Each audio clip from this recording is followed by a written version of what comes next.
Good evening and good day, everybody, and welcome back to the Ask Abhijit show. I hope you're all doing great. I'm going to take questions from the super chat today. And before we do that, let me see who all is there on the live chat. So, who do we have? We have Jayant Yadav X, Noholi Banerjee, Sri Ramchandraya Namaha, Pranam, Shiva Putra Biradar, Minimalist Maverick, Bhaskar Bandit, Sri Ramchandraya Namaha once again. Humanity Survives, Aniket, Geopolitical Dubai from Indore, Bhaskar Bandit once again, Swastik Q8U, Beckenbauer, General Subutai, hello, Yash Patel, Advait Ashwini, Sabarish Nair, Rohan Bidi Hariom, Rekha Hamble, Jai Shri Ram ma'am, Bhaskar Bandit once again, Ritik Pawar, Rohan Bidi Apurva Anupama, Namaste, SKR7733, Somi C0709, Ayush Singh, Pranam Sarji, Apurva Anupama, SKR once again. Sam the Gamer, good evening. Avinash, Bhaskar Bandit is here from Moscow. Good evening, good evening. Lucky Bharadwaj, Tech G78807, Real Vladimir Putin, Ram Ram Sarji. Himanshu Rajpurohit from Tamil Nadu, the land of Dharma. Well, yeah. GK87, good morning. Good morning to you. Manhattan, Somi is here from Jaipur. Himanshu Rajpurohit once again. Who else? Okay, happy defender of the fatherland, Russian war holiday today. Fantastic, fantastic. Same to you. Avinash is also here. Swami Hot Flame Edits. Himanshu Lage Raho online. Har Har Mahadev. Brave Robot is cooking fish today. Meow. Okay, good for you, sir. Good, enjoy it. Random Skull, Jai Shri Krishna. Swami, who else? Raghuvir Solanki. Amisha Mishra, hello, good evening, ma'am. MAK4J1U Hitman is also here with us. Ganpat79 Kahan is here from Delhi. Jaskaran Singh, good morning, sir. Good morning to you. Toxic Kratos, Phantasmic. Who else? Sergeant Skyland is here with us. Good evening. YK3096. And lots of other people. Who else? Soldier Boy is here. Animish Bharatiya. SP Arush X, Gamer Rule World, Tejasvi Sajan. Who else do we have? Shreyas Mitra is also here from Moscow. Okay, we have two people from Moscow here. That's fantastic. Ganesh Deshpande, Gajapati Dev, hello. And everybody else. Okay. Manisha Kardosod, namaste. Good evening, ma'am. Etim Sat, good evening, Tsar. And everyone else. Okay, let's get going with some questions. There's a lot happening in the world. Reshma Banu is also here, who says, okay, Israel and Iran. Israel says they will use nukes against Iran. We'll see about that.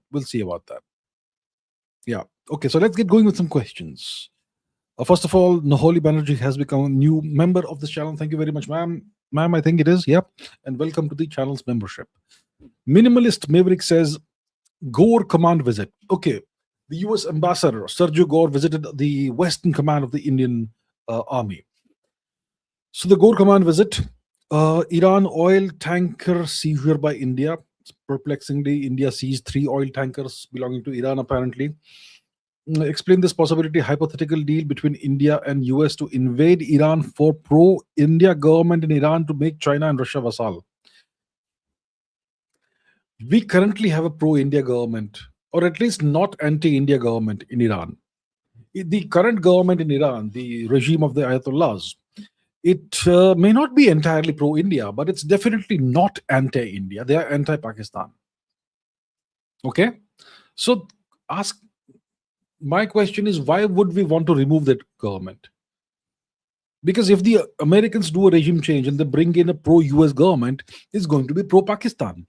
So why would there be a deal between India and the US to remove this government in Iran, which is anti-Pakistan and not anti-India? Why? What sense does it make? Where's the logic? Think about it. Where's the logic? And India invading Iran? India is not going to invade even Bhutan. India is not going to assist the US in invading Iran. There's no question about it. India doesn't do these things. And India will make China and Russia vassal. I mean, even the Americans can't make China and Russia vassals right now. So forget about India doing that, or India teaming up with the US in doing that. So the question is, why did India allow this guy, Sergio Gore, the US ambassador, to visit um, the Indian Army's Western Command? Obviously, Sergio Gore did not go there alone. He went with a team of people, which includes military personnel, which will also include some other diplomats who are simply diplomats in disguise. They're actually CIA agents, military attaches and diplomatic attaches and cuisine attaches or whatever. They are typically CIA agents. So these people accompanied Sergio Gore in visiting the Indian Army's Western Command. A bunch of spies were allowed by India to enter the Indian Army's Western Command. Why has India done this? This is typically never done. See, in Israel, if you are a foreign diplomat, you are automatically considered to be a spy. Automatically, you're a spy. That's it. That's how they see you. So why did India allow a bunch of spies, foreign spies, to enter the Western command of the Indian Army? Makes no sense to me. It sounds like a very Vassal move from my perspective. Then India seizes 3 Iranian oil tankers. What sense does it make once again? I don't have answers to these questions right now. Why has India done these things?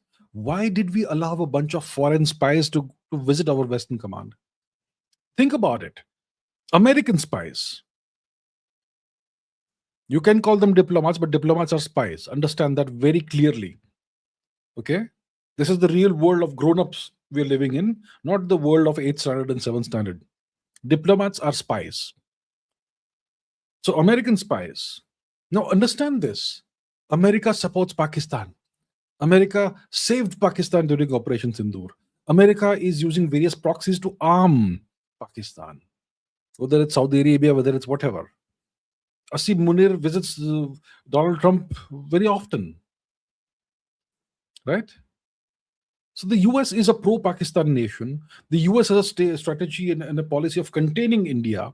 The US is doing regime change all around the subcontinent to ring fence India. The US is behaving like a hostile power. And we are allowing a bunch of spies into the Western Command, which faces Pakistan.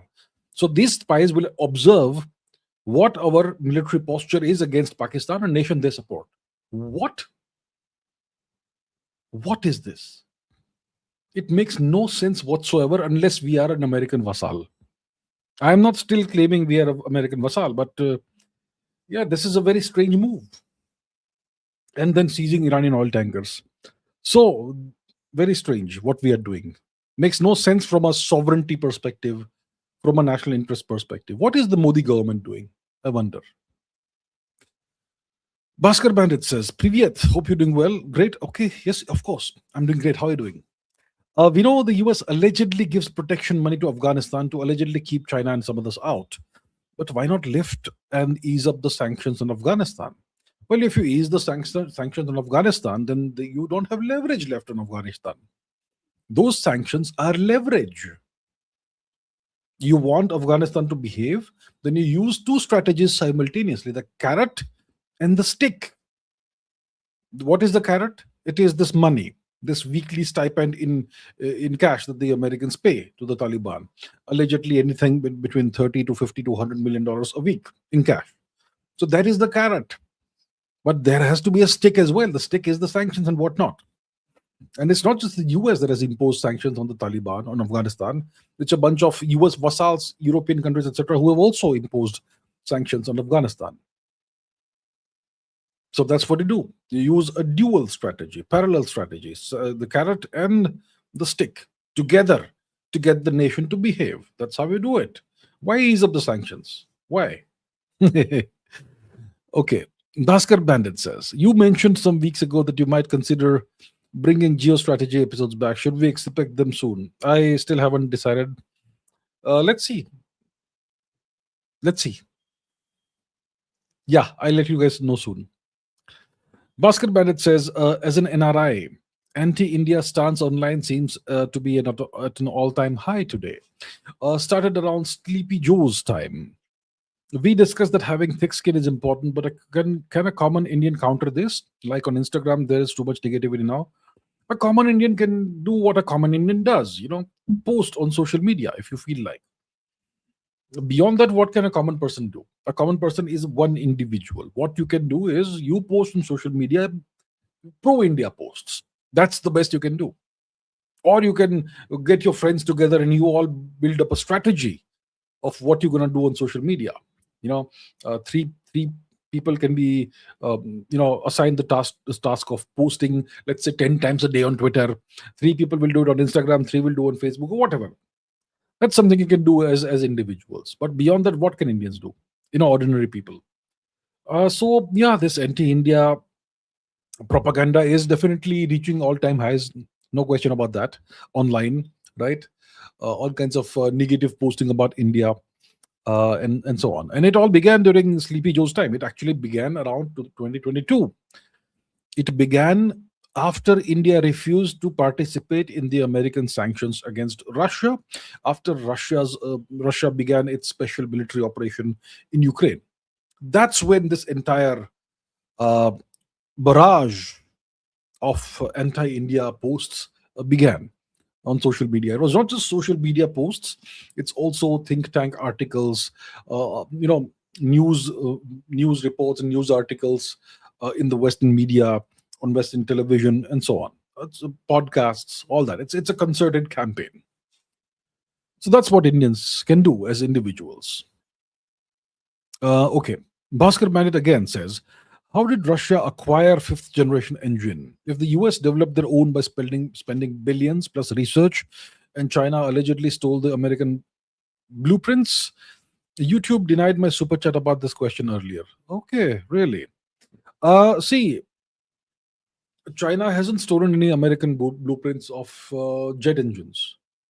China stole American designs of fifth generation fighter planes, such as the F-35, for example. So that's what China stole. Uh, I'm not sure if they stole jet engine blueprints. Even if you have blueprints of a jet engine, you need to fabricate it, and fabrication is the big deal, right? You have to be able to fabricate those materials that can withstand those incredibly high temperatures. So having a blueprint isn't enough. It's nothing, actually worthless. What China did is China has been reverse engineering the Russian Saturn engines. Now the first, so that's about China. Now about your question about Russia. How did Russia acquire a fifth generation jet engine? Russia had a fourth generation engine. Then before that, Russia had a third generation engine. Before that, Russia had a second generation engine.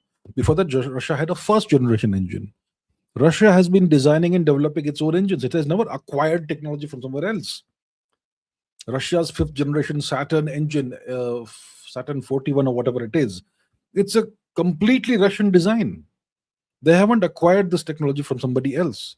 They have developed over decades their jet engine technology. So the Sukhoi 30, Sukhoi 27, etc., they have the Saturn 31N or whatever engine, right? That's the fourth generation jet engine. And now the Sukhoi 57, the new one, has the Saturn 41N or whatever it is jet engine. Let's quickly take a look at the generations of Saturn engines. Saturn, one second. Saturn 41N jet engine. Okay, I should to press enter. Okay. Yeah, it's AL41. It's not N. It's 40 AL41F1. It's an Russian high-performance afterburning turbofan engine developed by NPO Saturn for fifth generation stealth fighters. It's the primary power plant for the Sukhoi 57 stealth fighter. So yeah, so the Russians haven't acquired this technology; they have developed it. Okay. And YouTube denied the super chat earlier about this question. Very interesting, indeed. Bhaskar says, what scientific breakthroughs can we expect in the next 50 to 100 years in space exploration? Is humanity reaching closer to mining asteroids given we will exhaust or destroy Earth reserves of rare Earth elements and other stuff? See, when it comes to space exploration, the breakthroughs aren't scientific breakthroughs, these are engineering breakthroughs. Okay? The breakthroughs are engineering breakthroughs, not scientific breakthroughs. So, what can we expect? I suppose the first breakthrough, which is kind of being being broken through right now is extremely heavy lift uh, rockets like the Starship that SpaceX is developing. So SpaceX, it has this very heavy lift rocket called Starship, the most powerful rocket ever built, and it's going to be tested again next month. It's going to be launched again next month. So that's the first breakthrough that's kind of right here, right now. What else can we have? We're going to have human presence on the moon. So Elon Musk has now pivoted from away from Mars and towards the moon because it's way easier to get to the moon. And so the mission is no longer Mars, it's mission Moon now. And that's something that could happen in the next 2-3 years. So we're going to have eventually in the next 5-10 years the first human bases, permanent bases on the moon. By the 2030s, we're going to have probably humans on Mars. So that's another engineering breakthrough, technological breakthrough, and historical breakthrough, essentially. So you're going to have the first human missions to Mars, and eventually there's going to be permanent human settlements on Mars as well. Maybe by the 2040s, maybe by 2050, around that time. So that's about Mars. When it comes to so that's the kind of thing you're gonna have. You're gonna have more. You're gonna have more space stations in orbit around the Earth. You also will eventually possibly have space stations in orbit around Mars and the moon as well, possibly, but probably just Mars bases and moon bases, starting with the moon. About asteroid mining, is not going to happen in the next 50 or 100 years. Asteroid mining may happen in the next maybe 200 years. Maybe I'm wrong. Maybe AI and robotics will give us the technology we need to start mining asteroids in this century itself, perhaps. Right? Possible.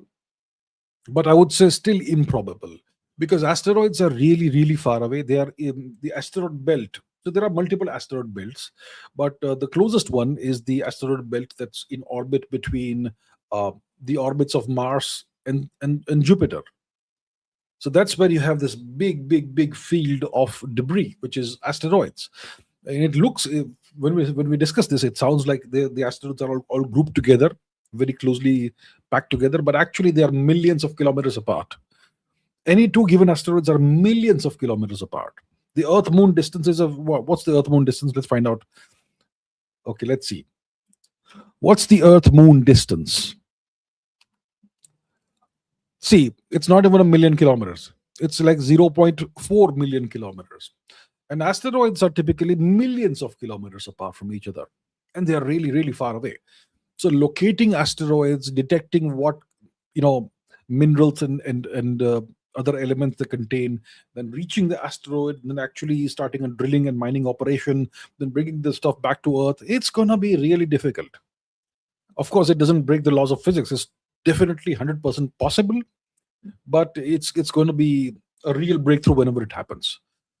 So let's say you want to mine gold or silver or rare earth elements, how do you know which asteroid contains that? You're going to have to send probes, autonomous probes to various asteroids, which will then reach the asteroid, land on the asteroid, then start drilling there from various angles to figure out what the asteroid contains. So that's going to be a long process. It's not going to happen soon, right? So maybe it's something that will happen in the next 100, 200 years. But AI and robotics, if we have major breakthroughs in these fields, maybe it may happen sooner, but definitely not in the next 50 years. So that's how I see things going. Okay. Bhaskar Bandit says, congrats on the 333rd episode. Thank you very much, sir. Grateful to be part of this journey. More power and support to you for helping us raise our standards. Thank you very much, sir. Thank you very much to you and everybody else. I'm very, very indeed, very grateful. Thank you. Aniket says, experts say that the real population of China is 800 million based on salt consumption plus nighttime light. Satellite imagery shows inflated GDP and population. 10% of China's edible oil comes from gutter oil. 2010 research. Well, some people have raised these concerns. If you look at the nighttime luminosity of the nation of China in satellite images, you will find that India is way more luminous, significantly, visibly more luminous than China. So China is not that bright. in nighttime satellite images. That kind of raises question marks, right? So that's one, that's one example of facts not matching claims. The claim is that China's population is 1.4 billion. Then when it comes to other things like salt consumption, etc., once again it looks like China's population is lower than what is being claimed. Um, GDP also, there's been this long standing uh, and persistent claim made by various people over time, experts over time, that China's GDP, that the Chinese government has been inflating its GDP. Its actual GDP growth is much lower than what they claim, and it's China as a nation, its overall GDP is lower than what the Chinese government claims. Um, I suppose experts will know about this. Obviously, I haven't done statistical detailed research on this, so I can't say. But yeah, these suspicions aren't random suspicions. Very, very highly placed and very well informed people have been raising the suspicions and these doubts. You know, uh, so yeah, it's possible that China actually is hiding the truth from the rest of the world. About China's edible oil comes from gutter oil. Okay, I haven't seen that. Gutter oil, I didn't even know what gutter oil was until I saw some videos from China in which you open a sewer and you apparently extract oil out of sewers. And some restaurants use that, to, for cooking. So, 10%, if it's true, that would be shocking. But the point is, every nation has issues, every nation has problems. Yeah. Since we are Indians, we know exactly what kind of problems we have, and I assure you that India's problems are much bigger than those of China's. So let's also remember that. Let's not gloat about China's problems. If China has problems, of course they have. The thing is, we should focus on our own country. We know what problems we have. We know what direction we have to go in, and we need to focus on that more than China. Of course, we should know what's going on in China, no question about that. So I'm not saying that these points you've raised are not valid. They're very much valid indeed. Okay, Swastik says, if Chanakya was alive today, his vision for the country, what fields would he want Bharat to dominate? Which leader would he approve to rule Bharat with absolute iron fist, and what elements get crushed? Okay. What would Chanakya's vision for Bharat be if he were alive today? He would want Bharat to excel in all fields, especially science and technology, especially technology. And for a nation to excel in technology, you have to excel in science. And for that, you need a world-class education system. Right? So Chanakya would want India to excel in technology, because without technological excellence, you are not any kind of power. You are a useless power. You are not even a power if you depend on other nations for technology. So what kind of technologies? Military technology, civilian technology, artificial intelligence, semiconductors, electronics, aviation, jet engines, submarines, everything, all of that. So he would want Bharat to be world class in all of these fields, for sure, right? He would also want Bharat to be a net exporter of culture rather than being a net importer of culture like we are today. Yeah, he would want Bharat to dominate, to be a dominant cultural power, a net exporter of culture. Which leader would he approve to rule Bharat? Someone who is not secular. He would not want somebody who's secular. So I'll not start giving you names of what leaders he would approve, because I am not Chanakya. But Chanakya would not want secular leaders. He would definitely not want that. He would want dharmic leaders.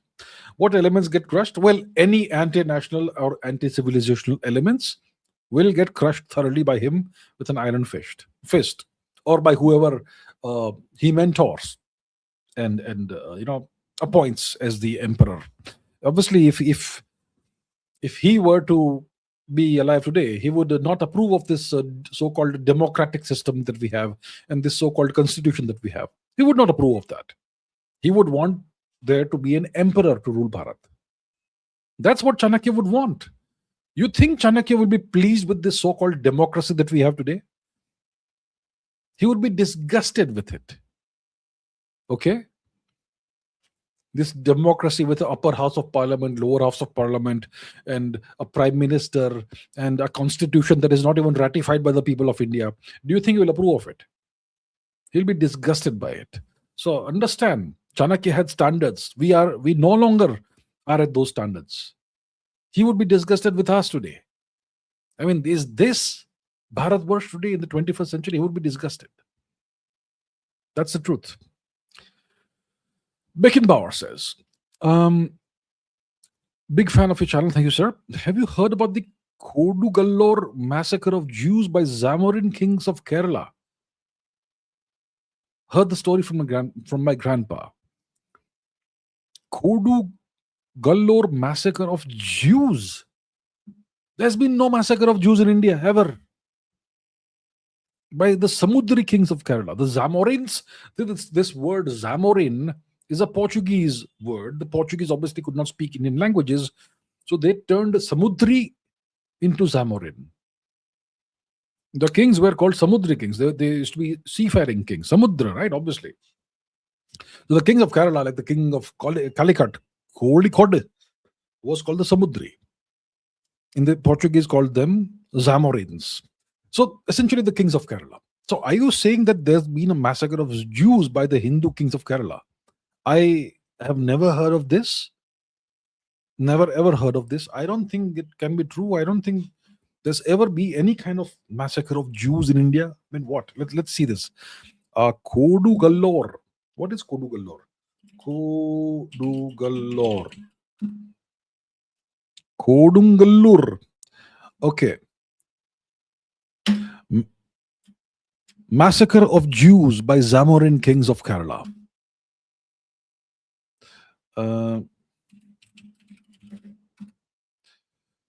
Jewish. Okay, this is some nonsense that has been propagated by Reddit, apparently.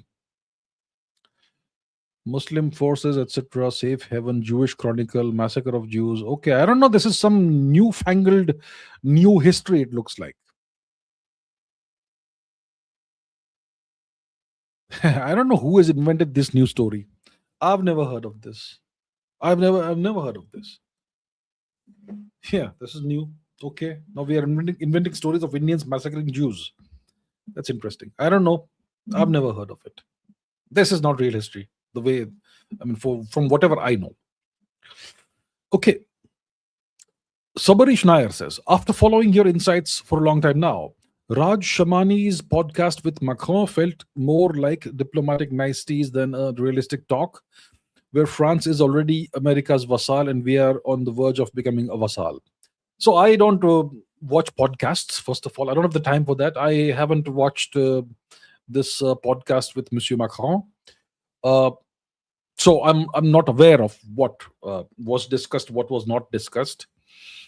See, if Monsieur Macron agrees to doing a podcast in India, he will obviously do it on the recommendation of the government of India. So it looks like the government of India is recommending Mr. Raj Shamani for whatever reason. Okay, good. So in that case, the podcaster, the person who's the host, will definitely not ask any tough questions or do any cross-examining of or whatever of the host or of the guest, right? When you're hosting the president of France, you don't do that. So then obviously it will be a podcast full of niceties, right? So okay, so I'm not sure what purpose it really serves, but maybe it's something the government of India wanted to do as a favor to Monsieur Macron. That you appear on an Indian podcast, and we recommend this particular gentleman who's a fantastic podcaster. Maybe that's the case. France is obviously, we know, yeah, from the analysis we have done so many times on this channel, France is an American vassal. It's a member of the EU, it's a member of NATO. That makes you their vassal. And we, India, are on the verge of becoming an American vassal. Should I agree or disagree with this? I will repeat what I've said in the past few weeks, that there is a high probability that India becomes an American vassal in the next 5 years. Are we there yet? I'll not say that we are there yet, but we may be perhaps showing signs of being on our way there. Yeah. Ritik Pawar says, "Are we still in the infancy of the AI revolution?" Actually, we are. We are still in the infancy of the AI revolution. There's a lot that AI can't do. One example of what AI can't do is this. See, if you give AI all the physics data, physics knowledge, physics information from, let's say, 1908, 1908, whatever was known to the world, whatever was known to physicists in 1908, if we give all that information to AI, can AI come up with the general theory of relativity, Einstein's general relativity, which Einstein worked on between 1908 to 1915? Can AI come up with that on its own? And right now, AI can't do that. So AI is still in its infancy. AI is still taking baby steps. AI still gets lost. It still gets confused. If the context window is too large, I mean, if there's too much context, it gets bogged down. There's many problems with AI right now. But AI is evolving very rapidly. So we are still kind of at the infancy of the AI revolution. AI is still right now mostly chatbots. And now we have things like co-work and code and command line interfaces and whatnot. But it's still, you could say, in its infancy. AI hasn't been given real agency yet. What's agency? The ability to do things in the real world. Right now, it's just building software for people, analyzing documents for people, building marketing plans for people, generating reports for people, writing code, like I said, deploying app, no, not deploying, but building apps, and so on and so forth. That's what AI is doing. It's all software related stuff. Some AIs can edit videos and audio stuff and all that, but once again, it's software related stuff. So AI isn't yet able to do things in the real world. That agency hasn't been given to AI. So I think it'll take another 2-3 years, maybe 5 years. By 2030, we're going to have a whole different AI landscape. So we are still essentially in the infancy of the AI revolution. Rohan Biri says, negativity unites people more than positivity. Is it due to survival instinct of the reptilian brain? I think that's a psychological trait. I think that humanity kind of seems to have. Negativity unites people more than positivity. See, negativity is obviously some kind of threat, right? Some kind of threat. Negativity implies some kind of threat of some kind. And when there's a threat, your survival instincts are triggered. No question about that. And when you have a shared threat, that's when your shared survival instincts come together. And that's how people band together. So when everything is fantastic, when everything is going well, everybody goes in their own lane and does whatever they do. Everybody can be happy in their own way. But when you suffer together in the same way, I suppose. So I think maybe it's a psychological thing. Maybe it's about a shared common threat that you face when there is negativity, and that's why I don't know if it's the reptilian brain or some other part of the brain, but definitely it's about a shared threat. So, yeah, when there's a threat, you are more likely to take action, or at least have conversations about what to do about the thing. So maybe that's why negativity unites people more than positivity. Godliness says, MHA, Ministry of Home Affairs, came up today with Prahar Anti-Terror Force. Its circular mentions terrorism has no faith, ideology, religion, or civilizational context. Secularism is good, but this government is now becoming a joke. Okay, so I haven't seen this. I'm not aware of this Prahar Anti-Terror Force. Let's see. Let's Google this. Okay, so Prahar Anti-Terror Force. Okay, Prahar. It's two A's. India's new policy, Prahar, to bring down the hammer on terrorism. And is there a circular? Okay, is this the circular? 8 hours ago. Will it open? I don't know why the Ministry of Home Affairs websites don't open very easily. It's not opening. It's loading. And it won't open for whatever reason. Okay, so the thing is, I haven't seen the circular. Now, officially, the government of India is a secular government. Officially, India is a secular nation. Our Constitution defines India as a what? Secular socialist republic, and so on. Right. So the Prime Minister of India, the government of India, they follow the Constitution. They worship the Constitution. It is what it is. Right.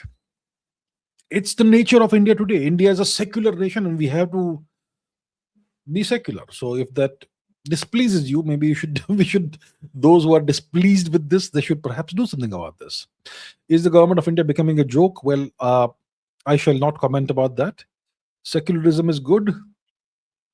My question is, why do we need to be secular? Why can't we be dharmic? I think being dharmic is superior to being secular. Right. So it is what it is. This is the nature of India today. Standards are different compared to the days of Vishnugupta Chanakya. Very different standards, very low, much lower standards. Pratham Medekar says, what's happening in Guadalajara, Mexico, before FIFA World Cup? Is the next FIFA World Cup going to be in Mexico? I'm not sure. Let's see. Where is the next FIFA World Cup going to be held? Okay, Canada, Mexico, and the USA. The entirety of North America. Well, how nice. Okay. And when? Let's see. When? So, which year? Is it 2026? Really? Is it this year? I wasn't aware. I remember doing a live stream during the final match of the last World Cup, where Argentina won, right? So has it been 4 years now? I can't believe how fast time flies. Okay, so the 2026 FIFA World Cup will be held in those countries from June 11 to July 19, 2026. Well, we have a World Cup coming up. I was not aware of this. So what's happening in Guadalajara? Some kind of terrorist attack, cartel attack. Apparently, the government of Mexico took down the leader of one of the cartels, and the cartel has responded in full force, and they are terrorizing a city, and they have taken over parts of a city, and there's like essentially civil war going on, at least in some parts of Mexico. So in Mexico, in some parts of Mexico, you have these drug cartels that are very powerful. And there exists essentially some kind of balance in some countries in South America and Central America between the government and the drug cartel. And when it comes to these drug cartels, their customers, their consumers, where are they located? They're not located in Mexico or Colombia or whatever. It's usually the United States. The US is the customer, primary customer. So in these nations like Mexico and Colombia and so on, there exists some kind of balance, some kind of equilibrium, homeostasis between the government and the cartels. And looks like there is some readjustment that's happening there. Yeah, so let's see what the latest news is like in Guadalajara. Guadalajara. Let's see. So, okay, El Mencho was killed in a military operation. Looks like he is a newfangled,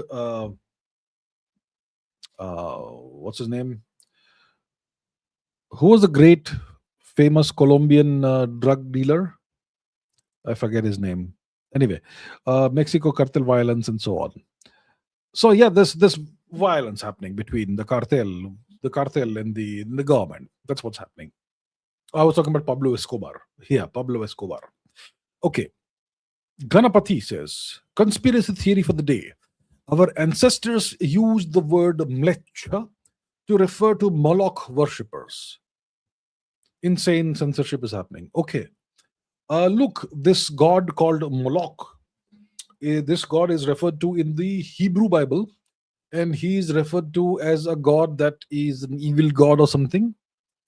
And it looks like this term Moloch, it's simply a placeholder for perhaps Yahweh or perhaps some other god. Now, the Hebrew people, their history is about 3,000 years old.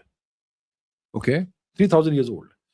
3100 BC or wherever, 1180 or something is the first mention of the name Israel. Let's find out. Okay, what's the oldest mention? What is the oldest mention of the word Israel in inscriptions? So that's in Egypt, I think. Okay, Mer Neptaptaha Steel Israel Stela 1208 BC. So let's say the Jewish people, the Israelite people existed, let's say 800 years before that. So that's 2000 BC. Now, when it comes to us, our culture, it's 10,000 years old at least. And the word mlecha would have existed long before this Moloch or whatever existed. So it's an interesting idea, it's an interesting theory, but most likely the word mlecha predates the Israelite people. So, and perhaps it may have been used to refer to Moloch worshippers. I don't know.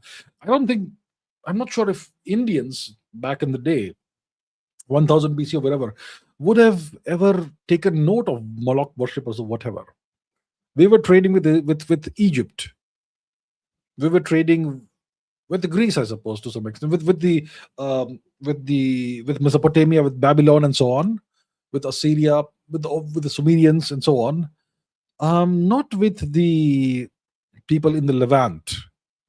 So I'm not sure if we would have really bothered to transmogrify the name of this fringe god into a word for all foreigners, all foreigners who did not practice Indo-European Vedic customs. I think it's an interesting theory, but probably a little far-fetched, but interesting theory nonetheless. Sergeant Skyland says, it seems that the Kaveri engine has achieved 83 kilonewton thrust. What does this mean for our jet engine program? So let's take a look at the latest news about the Kaveri engine. I also have heard that the afterburner, the wet thrust is in excess of 80 kilonewton now. So let's see. Kaveri engine latest news. Not Calvary, Kaveri. Okay. Kaveri engine latest news. Afterburner breakthrough revives the thing and so on, etc. So let's see what Z News has to say about this. The Kaveri engine rose back with a big AI generated image. Reject. Afterburner breakthrough revives India's 30-year dream, inches closer to combat rule. So India may be partnering with Safran and Rolls-Royce to develop fighter jet engines for the AMCA and so on. Amidst this stuff, DRDO has achieved what India has only dreamed of for decades. It's finally throwing, where's the actual thing? What do we have? The Kaveri engine has not delivered. That's old news. That's fine. It gives a thrust of 72 kilonewtons, but we need a thrust of 83 to 85 kilonewtons. According to the latest, finally they're coming to the point. According to the latest information, the Kaveri engine afterburner test success reportedly displayed increased thrust of 81 to 83 kilonewtons. This happened after the GTRE made significant technological changes in the engine. Notably, the dry thrust of the 49 kilonewton Kaveri engine is now nearly equal to the GE404 engine, the engine being used for the Tejas. The air mass flow of Kaveri is higher. It's 78 kilograms per second versus 65 kilograms per second of the M88-2 engine developed by France. The only drawback of the Kaveri engine is its weight, which was around 300 kilograms extra compared to the other rivals. And now the DRDO has reportedly reduced 100 kilograms in the latest upgrades. This means that the gap is now about 200 kilograms. Okay. So the news is that now the Kaveri engine, the dry thrust without the afterburner, it's essentially the same as the General Electric F404 engine.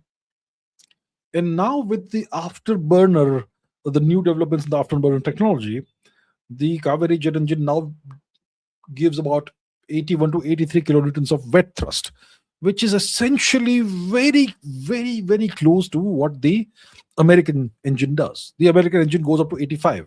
The Kaveri is now at 81 to 83. Okay. And the foreign engines are about 200 kilos lighter than the Kaveri engine. I think India should really take this very seriously. I mean, okay, it's a couple of 100 kilograms heavier, sure. I'm sure we can shave down the weight further over time, but we should not kill this program. It's almost on par now with foreign engines. It's especially in terms of thrust. Some more tweaking with the afterburner will give it the same thrust as the American jet engine. The only issue is then the weight. Well, that's okay. You have a jet engine that's essentially on par with an American engine. Now, it will obviously need more testing. Let's not jump to conclusions. It will need more testing, rigorous testing, and so on. Maybe on a you know various ways of testing it in actual conditions. But it looks like they have made significant progress. The other question is, what is the life cycle of the lifetime of the engine? How long can it? How many hours can it be operational before the turbine blades have to be replaced and all that? That also is a factor that's not being addressed in this news report. So there's multiple factors, but it looks like we have made significant progress, and looks like we are not far from having a jet engine that's on par with leading jet engines. So I think this is great. This is excellent work that the GTRE team has done. And maybe in 2-3 years, we may have a jet engine that's on par with the rest of the world. So not the rest of the world, but the leading jet engines in the world. It's fantastic. It's great news. And if this happens, then we could have multiple families of jet engines. In one, the indigenous Kaveri engine. The second one, the engine we are developing in collaboration with Safran of France, and so on. So that's fantastic. That's great news. I would say kudos to the team. Mac4J1U says, when society falls, war's important. Right now, I want war VW. When society falls, war's important. Right now, I want war VW. I don't want war. War is terrible. Sometimes a nation needs war to achieve certain objectives. Yeah, it's true. Sometimes you need war. No question about that. But war overall is terrible. War causes tremendous suffering. War is horrific from a humanitarian perspective. Yeah. It's typically the innocent who suffer the most in wars. So I would not want war. Of course, war is inevitable. War eventually happens sooner or later. That's true. But as far as possible, as civilized human beings, we should not resolve problems through war. So, yeah. Mary Kane, good to see you, ma'am. Mary says, core architecture and infrastructure of space stations will rely on STEM disciplines. Private sector could accelerate timelines. What would you suggest for avoiding fund hoarding, string theory mafia? Yeah, you're right, absolutely, that the core architecture and infrastructure and technological development of space stations and space programs will obviously rely on the STEM disciplines. Mainly physics, material science, and obviously engineering, the broad gamut of engineering disciplines. So that's what space exploration and space stations will rely on. Now, the private sector obviously should be involved in this. You can't leave everything to the government. So, for example, the US has done a brilliant job of having this hybrid model. On the one hand, we have NASA, which is a government agency. On the other hand, you have things like SpaceX, obviously, Lockheed Martin, and so many of these other private players who are all working in parallel in taking the American space program further. For example, the Artemis mission, they have their own LVM or whatever rocket it is, which is not developed by SpaceX. It's developed by Lockheed Martin and whoever else. Okay, let's see the Artemis program, Artemis rocket, Artemis LVM rocket. Okay, I'm mixing things up. Okay, Artemis rocket. Let's go for this. Oh, something has happened, postponed. So if we look at this, Artemis 2, the Orion spacecraft, of course, the Orion spacecraft. Now, who has built, who has developed this spacecraft? SLS rocket. Okay, SLS rocket. Uh, it's used by NASA. Who has developed it? Okay, looks like it's been developed by NASA. So the point is, in the US, there's this great hybrid model that you have Lockheed Martin, various other private players, including SpaceX, the giant, who all work in parallel in developing various components of the jigsaw puzzle needed for the US to be the global superpower in space. So the private sector obviously does accelerate timelines. It's a great model to emulate for India. But obviously, India doesn't have that sort of money, the kind of money the US has. The Chinese, on the other hand, have this program that until recently was entirely government funded and government run. Now, I suppose private players must be participating in the Chinese space program as well. So, India should also do this. Right now, we have ISRO and we have some space startups, but they haven't made any major progress. For example, sending a rocket into Earth orbit, that sort of thing hasn't happened as far as I know. So yeah, India needs to catch up. Now, what would I suggest for avoiding fund hoarding string theory mafia? So the string theory mafia, it's that's in academia, that's in pure physics research. So in physics, we seek to discover this grand unified theory that explains everything. The grand unified theory that is able to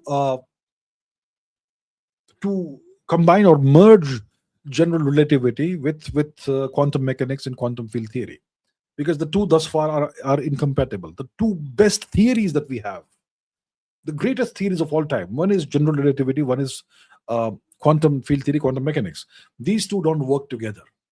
For example, you can't have quantum theory that works in curved space-time, that sort of thing.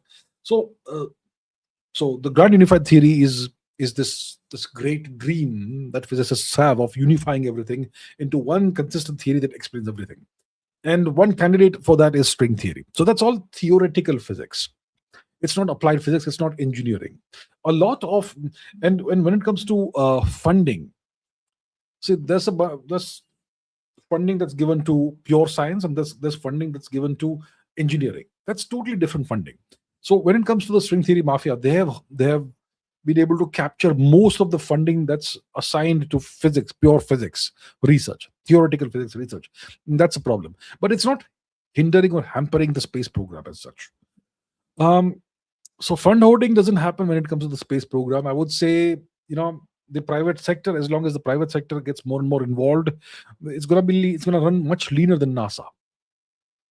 It's going to run much leaner than any government agency. So my point is, the private sector should be involved as much as possible. That way, money won't be wasted, and all the operations will run as lean as possible. Godliness says AI Summit in Delhi had some very impressive domestic AI models, but my concern is from chip designs to manufacturing real hardware. All of this is still in the hands of the US, and we saw no update on that. So India, you are right. Your concern is absolutely valid. No question about that. So India is doing good work in terms of domestic models, AI models. Servom is a great example of very good indigenous model, right? So we have that. Now the concern that you have is the hardware concern. So chip designs, a lot of chip design is done in India actually. So we have the brains, we have the people with the knowledge, the know-how, and the experience and the skills. Chip design, but we don't have any chip design companies in India. Indigenous chip design companies. All these folks in India who work in Bangalore, Hyderabad, wherever, on chip design, they work for these foreign companies, American companies. So chip designs we can handle. We can do chip design. I'm sure we have the people who have the know-how. When it comes to manufacturing, semiconductors, and all that, well, all of that is still so. in semiconductor manufacturing, you first of all need to make those chips, those silicon wafers. That's easy. It's That's not that hard. Okay, but then you have to etch the designs, etch the circuits onto the silicon wafers, and that is very, very specialized technology. You need very complicated, very expensive machine to do that. These machines are called photolithography machines, and these machines are manufactured by ASML. ASML controls about 95% of the market in this field. It's a Dutch company, and when it comes to manufacturing these chips, about 90% or around that much of the market is controlled by TSMC. It's a Taiwanese corporation. So India is now has now embarked on its own semiconductor mission, and we are manufacturing chips of a certain caliber. I mean, it's not like bullets of caliber, but you get what I mean. But we are about maybe a decade or more behind the cutting edge chip manufacturing that's done in the world, at least a decade behind. So your concern, therefore, is very valid, right? So the summit was an AI summit. It was not a semiconductor summit. So obviously there will not have been any update on that matter, but that doesn't make your concern any less valid. So yeah, India is going to have to find solutions to this issue, right? Not just being able to manufacture smaller and I mean denser and denser chips, but the photolithography technology. That's very important. Kakashi says, if China is compromised so high up, Zhang Yuxia, how about India? Because most ministers' families, kids, etc., are in foreign countries in certain think tanks. So in China, China has cracked down on officials who have relatives working who live in the US. Let's see. China cracked down on officials with relatives living in the United States. Let's see. Yeah, they call them naked officials. Okay. The Chinese government calls these people naked officials. Officials who work for the Chinese Communist Party, who are in government, and whose family members reside abroad. So the Chinese government is placing restrictions on these people, and they're pressurizing their relatives, including those in the US, to return to China. And if these officials are unable to persuade their relatives to return to China, then those officials are removed from their positions, maybe demoted significantly further down, where they don't really pose any issue, or maybe they're completely relieved of the duties. So these officials in China are called naked officials. It's not about Zhang Yuxia, it's about other non-military people who are in the Chinese Communist Party, high up in the government. Now, when it comes to India, I don't think it's some big secret that most Indian bureaucrats, whether they are high-ranking bureaucrats or low-ranking bureaucrats, they have children and relatives who live in the West, children who study in Western universities, mainly US, yeah, also UK. And when it comes to various Indian ministers and so on, the same story applies. Some of them have children who study in a foreign country, Western country. Some of them work in Western countries. Some of them have citizenships of Western countries. Some of them think tanks, whatever, right? So China considers people like these, officials like these, to be naked officials, officials who are compromised and who can compromise China. Is China right or wrong to do this? I think China is right to do this. See, during the days of the Roman Empire, the Romans used to have this policy of keeping hostages. So let's say you are the Roman Empire and you have like 17 different vassals who are all kings of other kingdoms that you control. So you have allowed those kings to remain in power as long as they are your vassals, which means they will obey you. But how do you ensure their obedience? You tell these guys, these kings, Give me two of your sons and send them to Rome. We will take care of their education and everything. We will train them to be the best possible kings or whatever. Right? So every of these vassal kings would have multiple sons who would be studying in Rome, who would be hostages in Rome. That was the way the Roman Empire handled vassals.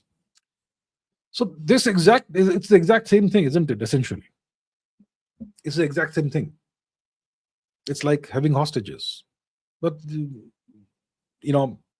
officials give up their family members willingly, voluntarily to be hostages, and they typically become citizens in these countries. So, so the question you're asking is India compromised? I think I will let you all, my viewers, draw the conclusions for yourselves. Is India compromised because of naked officials, like the Chinese say? Sam the Gamer says, Aditya Menon's alien invasion, do Russia, US unite? Is this a question for me or somebody else? If there's an alien invasion, do Russia and the US unite? I think it's unlikely, even if there's an alien invasion, that Russia and the US will properly unite. Unlikely. Amisha says, if Afghanistan shared a border with India, would relations be hostile? That's an interesting question. Maybe, we could ask this question in a different way. If India shared a border with Iran, would relations be hostile? I think one of the reasons why India has good relations with Afghanistan is because we don't have a shared border. And even if we have a shared border, as long as the border is properly demarcated, there is no border dispute, relations can be pretty stable and pretty good. Right. And as long as India is powerful enough, all relations will be good. So just having a shared border with another nation doesn't make the relations hostile. As long as the border is properly demarcated, and as long as India is powerful enough, the relations will be fine. Ganapati says, Meiji Restoration was the original deep state Sanatan marriage that people like whoever talks about. Okay, I don't know what people talk about. The original deep state Sanatan marriage. The original deep state Sanatan marriage that some people talk about. US won twice against Japan, 1853 and 1945. Modi is trying to imitate in India insane censorship. Looks like YouTube is not allowing you to post certain things. That's why you use this workaround. Okay. So the Meiji Restoration. It was it was not a marriage of Sanatan or Japanese Sanatan with the deep state. In the Meiji Restoration, the Meiji Restoration did not go after Shinto. See, the original Japanese religion or culture, whatever you want to call it, is Shinto. And it is way more similar to Hinduism than to Buddhism. But eventually Buddhism reached Japan via China. Also Hinduism reached Japan via China. And today, and eventually all these different practices and paths syncretized in Japan. Now, during the Meiji Restoration, 1853 onwards, they tried to portray Buddhism as a foreign religion. And they tried to eradicate Buddhism from Japan. That failed. But today in Japan, Buddhism is kind of seen as a foreign import. Yeah. But was the Meiji Restoration a marriage of Japanese Sanatan practices and the deep state? I completely disagree with that. Because if it was a marriage of deep state with Sanatan, let's say Shinto is the Japanese Sanatan. If it's a marriage of deep state with Shinto, then how did the Japanese soldiers practice so much brutality and barbarity during the Second World War? I don't think Shinto allows that. Shinto is way more similar to Hinduism than to Buddhism. And Shinto doesn't allow barbaric practices. All the things that happen in Nanjing and whatever, Shinto doesn't allow that. That sort of brutal, barbaric behavior. So I don't see it as a marriage of deep state with Sanatan. The US won in 1853. Sure, they were able to influence Japan into wiping out the samurai traditions and becoming westernized. It was a reaction to Western imperialism. The US did not trigger that, but whatever you want to say. Um, 1945, definitely the US won by testing two nuclear weapons on Japan. So you are saying that Modi is trying to imitate something like this in India, some kind of Meiji restoration in India, are you saying? So in the Meiji restoration, an element of foreign culture, they tried to remove it from Japan. Which element of foreign culture is Modi trying to remove from India? I wonder. I don't see any of that. Are we seeing some marriage of deep state in Sanatan in India? It doesn't work. Either the deep state wins or Sanatan wins. There cannot be any marriage between dharma and adharma. Okay, so I don't say can't be done. Can't be done. Yashrati says, screened out of AFSB today, likely for obesity. What is AFSB? Can discipline and creativity, painting I do, coexist? Being using as excuse that they can't, pathetic me. Okay, I don't know what is AFSB. Let me find out. AFSB. No. AFSB. Okay, what is that? Air Force Selection. Oh, Air Force Selection Board.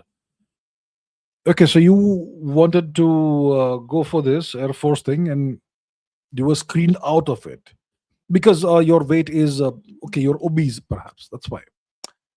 So the question you're asking is, can discipline and creativity coexist? Oh, absolutely. Yes, absolutely. Creativity thrives on discipline. So, for example, you are a painter. You do painting. That's a creative endeavor. But how do you become a better painter? Let's say you want to be a full-time painter.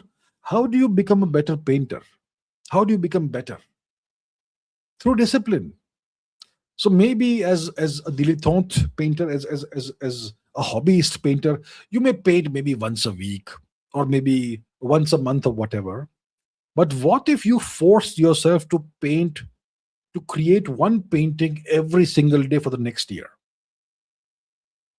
Anyhow, every single day, one painting you to create. Let's say you're doing watercolors or acrylic or not oil because that takes longer, whatever. So that way, you're going to have to put out way more volume than you were doing before. And if you practice so much creating one painting every day, your skills improve exponentially, essentially.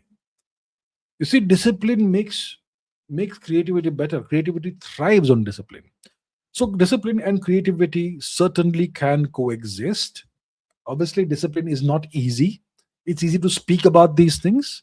It's very hard to actually execute and implement, but certainly they can coexist. P. Mahasagar says, Sar, 10 major points about how Gandhi was a British agent. Okay, listen, that's a highly controversial topic. I have spoken about this in the past. Okay, so let me, instead of giving you a list of points here, let me show you one of the videos on my channel that I made a couple of years ago, and maybe you can look into that. Give me a second. So let's put my channel on the thing here. Okay, Gandhi. So you search for Gandhi, and yeah, this one. This video on my channel that you see here, was Gandhi really a Mahatma favoring British over India? So you can watch that video. It's about 21 or so minutes long, and that video will give you a reasonably, good idea of the characteristics and the life's work of Mr. Gandhi. Prataradana says, looking back at General Wesley Clark interview in 2007 or so about taking out 7 countries in 5 years. It's scary. Everyone thought it was a joke or something. So what countries did I remember watching that video long ago. He says Syria, he says Libya, he even mentioned Iran, doesn't he? Didn't he? So what are the nations he mentioned in that interview? Let's find out. There was this interview by General Wesley Clark in 2007 about US regime changing 7 countries in 5 years. What countries were these? Let's see.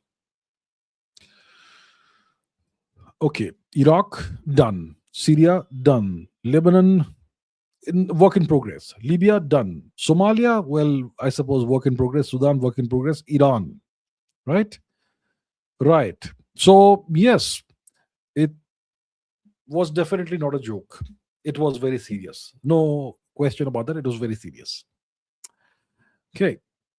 MKWN, etc. says, why did the Arabs fail in India despite having the same tactics as the Turks, like superior archery, light and mobile cavalry, retreats, feigned retreats, asymmetric warfare? The Arabs did not have anything like uh, did not have any of the archery skills the Turks had. The Arabs weren't great at archery. They were great at they were good at sword fighting. Um, and they did not really after the invasion by Mohammed bin Qasim, they did not really follow up those invasions and try and make deeper inroads into India. So Mohammed bin Qasim was able to, after the Arabic conquest of Persia, they discovered this place called Sindh, right? And they wanted to see how far they could penetrate into Sindh. So that's what Mohammed bin Qasim's job was, to try and invade Sindh, and he kind of succeeded to a certain extent. And that was about it. After that, the Arabs did not really follow up too much. Um, so they were not persistent enough. The Turks were persistent. They were persistent for centuries. That's why the Turks eventually succeeded. The Arabs, after taking Persia and launching some forays, some expeditions into Sindh, they stopped. That was the issue. Pratardana says India's stray dog problem. Does nobody like dogs in India? If each family or person adopts one dog, there will be no stray dogs or disease. Let's do this. So there are 2 camps in India.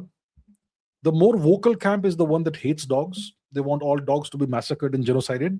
The fact is that the Indian dog is the world's oldest breed of dogs. Which is the world's oldest dog breed? Let's see what Google has to say. Which is the world's oldest dog breed or land race? The Saluki, Greenland dog. Dive deeper into AI mode. Let's see. It's the Indian pariah dog, isn't it? It's nonsense. Okay. What about the Indian pariah dog? Let's see what it says. Yeah, it's the world. There we have it. So I don't know. It's contradicting itself. AI. That's what AI does. AI still has a lot to do, a lot to learn, lot of improvement to do. The Indian stray dog is the world's oldest and most primitive dog type. It's the oldest land race of dogs in the world, and it's been coexisting with us for at least 10,000 years. And today, Indians want to kill it off. A lot of Indians want to kill it off. Obviously, there are issues, right? We have this massive urbanization of India, massive urban population. Dogs obviously are there, and often you have these issues where dogs attack human beings. And the question is, why do dogs attack human beings? It's because dogs are mistreated. It's because dogs are brutalized. That's why dogs become eventually cynical about humans and they start attacking people. The Indian dog isn't naturally aggressive towards humans. The Indian dog is naturally very social and very friendly towards humans. It is some people, some lumpen elements in society who like to be cruel to animals, who see dogs as an easy target. They keep on doing this to dogs, and then eventually dogs get fed up. And then they start seeing all humans as predators and enemies. That's what happens. Yeah. Um, so what's the solution?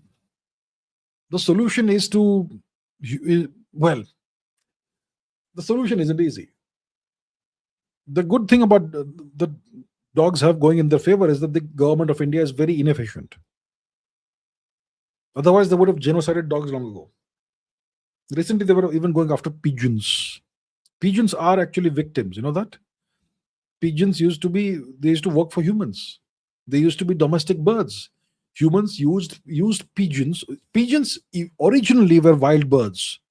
Humans captured them, domesticated them, and used them for transmitting messages. And then after we had the telegraph and other the technology coming in, we just abandoned the pigeons. And that's why pigeons live in urban areas, but they are no longer that domestic anymore. And now humans hate pigeons as well. When we use them, then we abandon them. And there's a lot of people in India who hate dogs. What's the solution? I don't know. In my opinion, dogs have as much a right to exist as humans, and they have always coexisted with humans, at least the past 10,000 years. Right? So I don't know what the solution is. The solution is for humans to be, I would say, less cruel to animals, less cruel to dogs, and yeah, if there are dogs that are aggressive, well, I suppose they have to be dealt with. Of course, you can't have dogs biting humans and children and all that. So those dogs need to be dealt with in whatever way, whatever unfortunate way. But overall, dogs, they are part of our society. Yeah. Pratardana says, you are no longer shadow banned. Subs increased finally. The subs are once again, slowly going down. Once again. So the policy of YouTube continues towards this channel. A few days ago, 4-5 days ago, my subs were, I don't know, 951,300 something. Now it's once again 951,260 something. So it's slowly trickling down once again.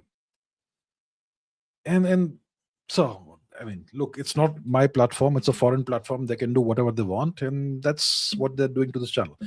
I mean, it's stuck between 949 to 951K for the last almost 1 year. That is so unnatural. That's so artificial. What can I say? Whatever. We carry on. If you can't control it, don't worry about it. Virtually Present says, Safran engine deal is still awaiting final CCS approval. Has been the past 6 months. Timelines have already shifted further into the future. Thoughts, pure bureaucracy to blame. Big fan, by the way. Thank you. Well, thank you so much, sir. This is the way things are done in India. I mean, we have this MRFA program, right? The MRFA program. Let's see this. India MRFA program. Multi-role fighter aircraft program. So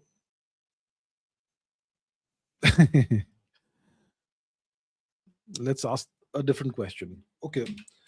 When was the initiated? Let's see. Not 2.0, 1.0. 1.0.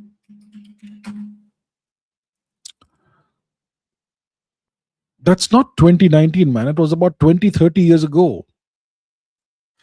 MRCA, is it? MRCA. What's MRCA? MMRCA. Okay. So what's the history? What's the background? Okay, it's gonna take too long for me to look into this, but it's about 20 years old and it's still not finished, right? We still have this requirement. So in India, everything is super bureaucratic. There's tremendous red tape. Everything takes way too long. And by the time you actually implement something, it's become obsolete. That's how it's done in India. Now, my question is, why has the government of India, the Narendra Modi government, not resolved these issues? Why do things still take so long? I think it's a little too late to keep blaming the previous governments, right? For the problems we have in India today.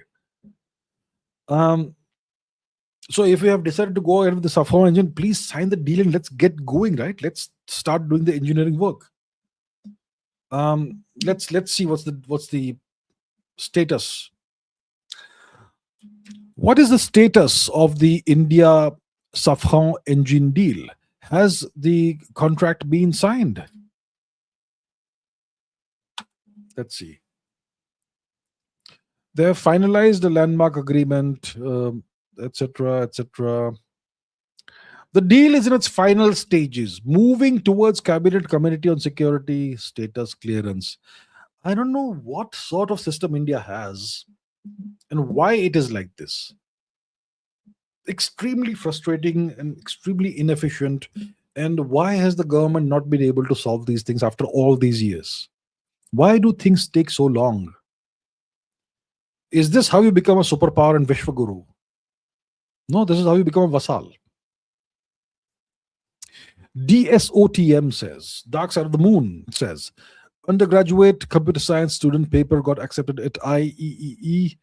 Access bleep professor just put his name. Me and my colleague did all the hard work. When is change happening? See, when I say that the Indian education system is corrupt, this is what I mean by that. Some people get upset when I criticize the education system. Oh no, we have the new education policy 2020 or whatever it is going to solve all the problems. It's not going to solve this problem. Your new education policy. So this person, I don't know his or her real name, but let's say it's a he. So he's an undergraduate computer science student. His paper, the paper he and his colleague worked on, it got accepted at IEEE. What's IEEE? Let's see. What is IEEE?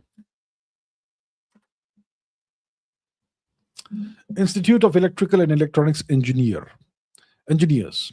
Okay, so your paper got accepted in their, I suppose, journal or whatever, and your professor put his name on the paper, like he's the author, and he did not allow you and your colleague to even be the second and third authors.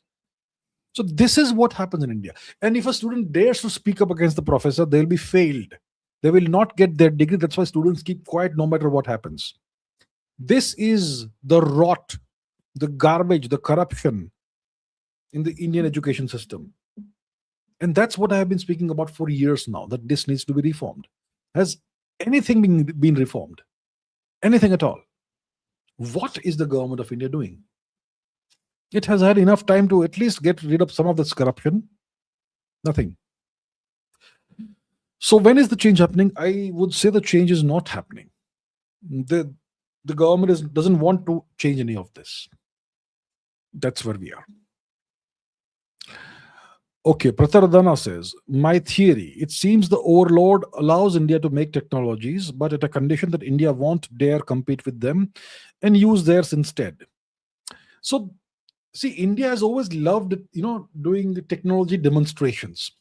In 1974, India tested a nuclear weapon in Pokhran 1. And then India said this was simply a technology demonstration. We are a peaceful, non-violent, useless nation. We don't like violence. We don't like nuclear weapons. We just want to show that we have the technology.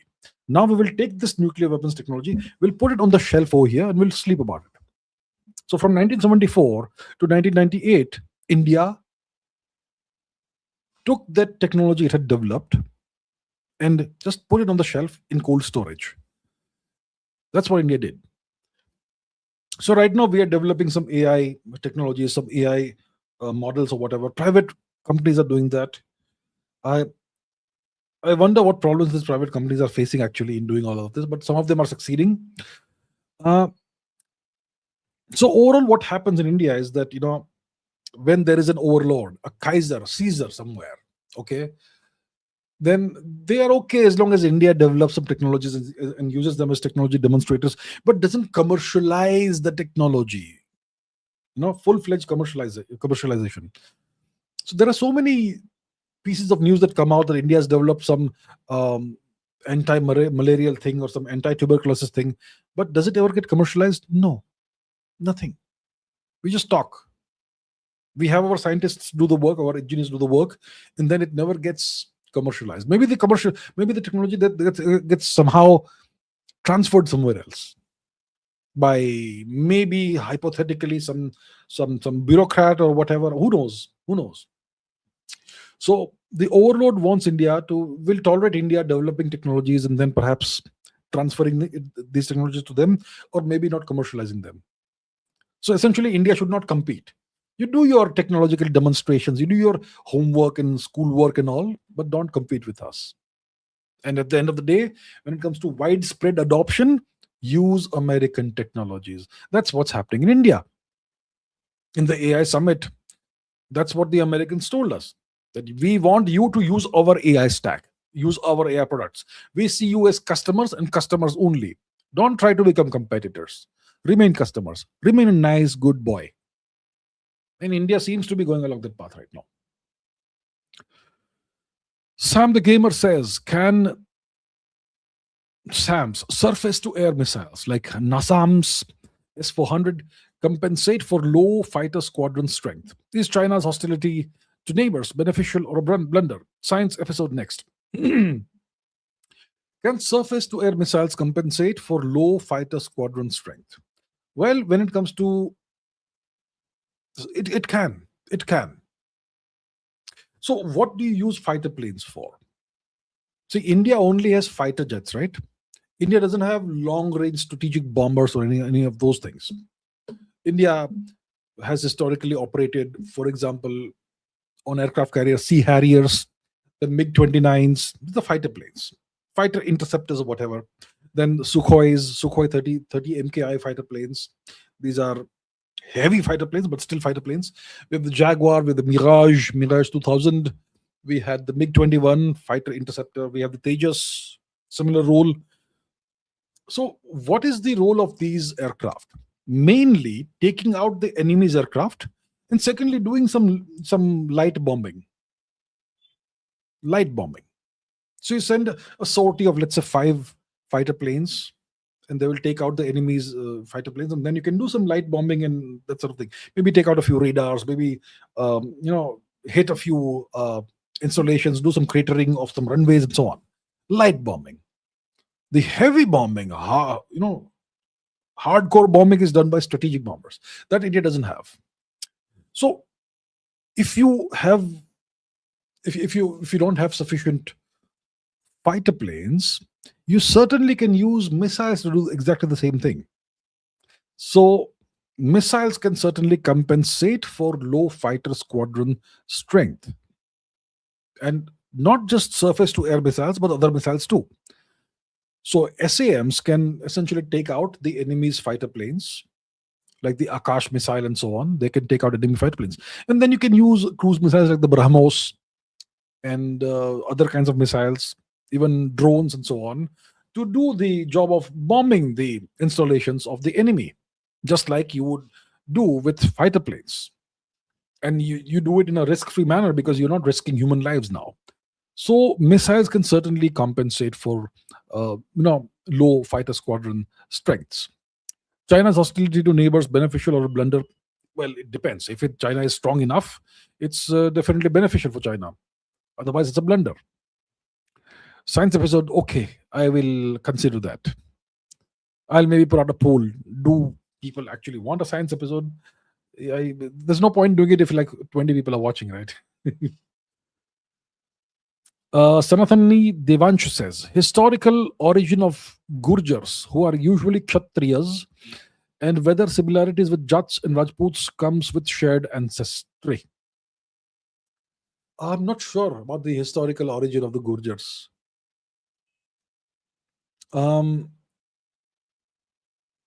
They definitely are a warrior community. Today you have Gurjars who are Muslims in Pakistan, and Gurjars who are Hindu in India, right? Similarities with Jats and Rajputs. See, Jats are farmers but historically warriors. Rajputs are Kshatriyas, warriors but royalty. Rajputs are descendants from kings, descendants of kings. So, but what's the origin of the Gurjars? I'm not really sure. I mean, there's a whole state in India named after Gurjars, Gujarat, right? So, are all Gujaratis descendants of Gurjars? I'm not really sure. Gurjar Desh. Uh, Gurjar Desh used to be much more than Gujarat actually. But I am not 100% clear about the origin of the Gurjars. Yeah, can't say right now. Maybe I'll look into it. Ganapati says, wrong spellings ahead on purpose. Statue of Turitar, founder Old Swatantra Party who wanted India to fight Anglo-Saxon wars. C. Rajagopalachari unveiled in Rashtrapati Bhavan. I have to do this to avoid censorship. Why would YouTube censor this stuff? Why? I don't get it. So, statue of Turitar,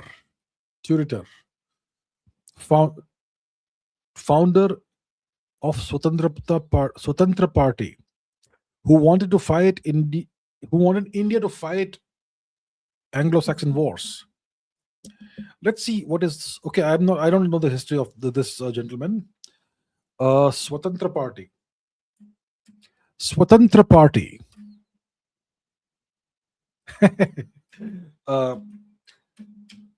Party in English. Okay, let's see.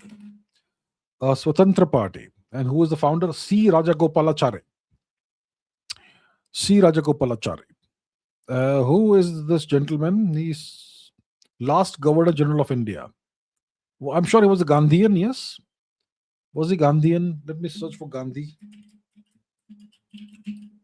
Gandhian principles, of course. Yeah, so this is a Gandhian person as founder of the Swatantra Party or whatever. Has his statue been unveiled in Rashtrapati Bhavan? Statue. Oh, fascinating. Okay, so this person's, this fantastic gentleman's statue has been unveiled in Rashtrapati Bhavan. Now, did he want India to fight Anglo-Saxon wars? I don't know about that. I don't know the history of this particular gentleman. I've heard the name associated with India's freedom struggle, which means India's non-violent freedom struggle. But I don't know his history. I don't know what he did, what he did not do, and what his actual contributions were to India's freedom struggle. So I don't know. But clearly, he seems to be a very, great person because his statue is there in the Rashtrapati Bhavan now. Must be a great person. Prataradana says, Ashwamedha coins of Guptas is equal to Harappan unicorn seal. I have not thought about this similarity. Let's see. Ashwamedha coins of Gupta Empire. No, Ashwamedha. Hey, AI, come on. Ashwamedha coins of the Gupta Empire. Let's see. Very interesting, yes. So this is clearly a horse. Yeah. So this is the depiction of horses and Ashwamedha possibly on coins of the Gupta Empire. Okay. So we have the horse depicted here. Now let's see. Oops. Harappan unicorn seals. Does kind of look similar, doesn't it? Does kind of look similar. And I'm not sure if these are actual unicorns. Maybe it's the two horns seen sideways, which makes it seem like one. But these are clearly bovine animals. These are clearly bulls. These are clearly not horses. That much is clear. As at least to me, this is clearly a bull. It's not a horse, right? It's the Indian bull, the Zebu bull. So it's definitely not a horse. So there is similarity for sure, but I'm not sure if the bull depiction has any connection with the Ashwamedha Yagna, because the Ashwamedha Yagna was centered around the Ashwa, the horse. So similar imagery, but probably different meanings and functions. Okay. Shibam Shibam Chattaraj says, some say in AI will automate India's services. Others say that using American models, this present growth in MNCs with collabs with us, India safe? What's my thoughts? Um, See, what are my thoughts about this? First of all, India is not a technologically sovereign nation.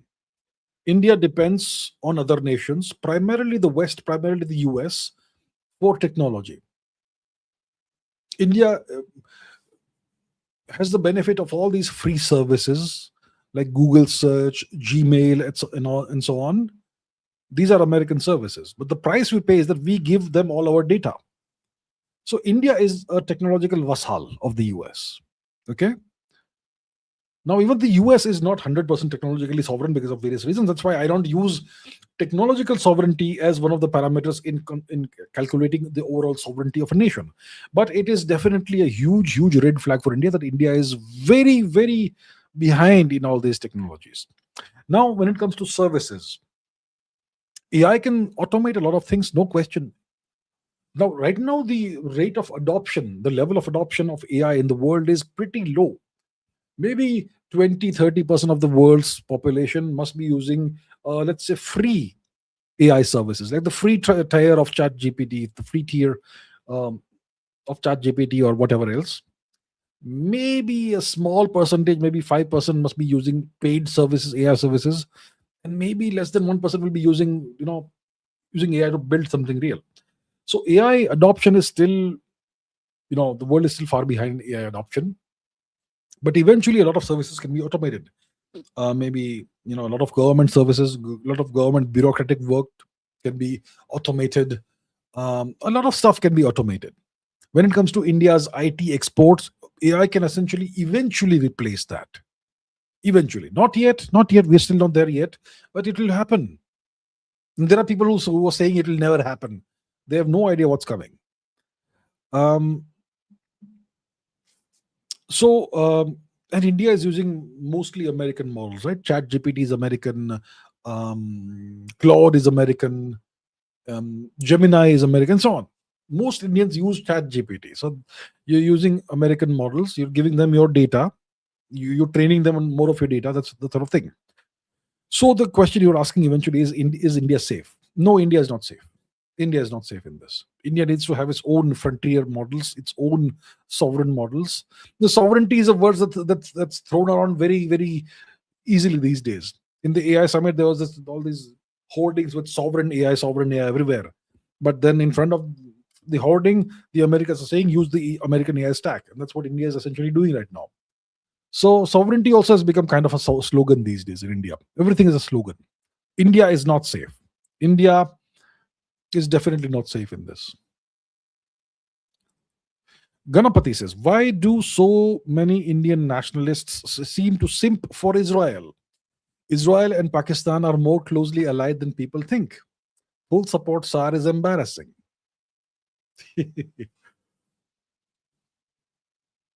Why do so many Indian nationalists simp for Israel?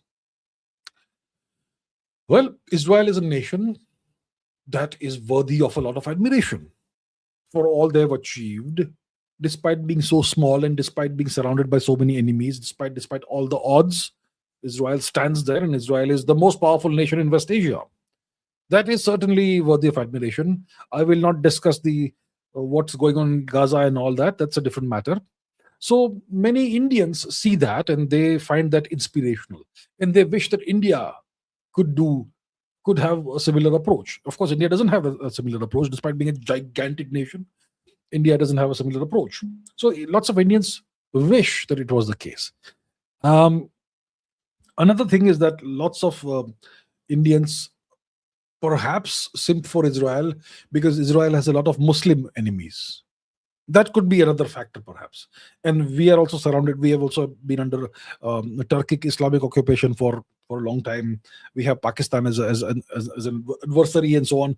So maybe they see something similar in Israel, a similar kind of situation for Israel, and they admire the way Israel is responding and has traditionally responded to these threats, as opposed to India, right? India is a soft state, Israel is a hard state. So that's why many Indian nationalists seem to simp for Israel. But lots of Indians have the Israeli flag on their social media profiles and all that. It is, from the way I see it, the only flag that you should have on your profile is your own flag. And it's fine to admire other nations, but you never give anybody your full support unconditionally. And the only nation that you should support fully is yours. And then there are some people who probably could be on the payroll of certain countries. That's also a possibility. So, Teen Talks says, does Ragnar Lothbrok really existed? Did he really exist, is what you're asking. Did Ragnar Lothbrok really exist? Wikipedia says that he was a semi-legendary king, a combination of many kings. Was he related to Leif Erikson, who discovered America? Well, we know for sure that there was this great heathen invasion of England. Okay, let's find it. Which was supposedly done by the sons of Ragnar Lothbrok. Great heathen invasion of England. Let's see. The Great Heathen Army. So this was an actual invasion of England. This is a historical fact. A massive coalition of Scandinavian Vikings. And it was led by Ivar the Boneless, Ubba, and Halfdan Ragnarsson. And these are supposed to be the sons of one single person, Ragnar Lothbrok. The tale of Ragnar's sons. So it looks like this person, Ragnar Lothbrok, did exist. Maybe there's no historical hard evidence of him, but that way there is no historical hard evidence of Jesus Christ also. Right?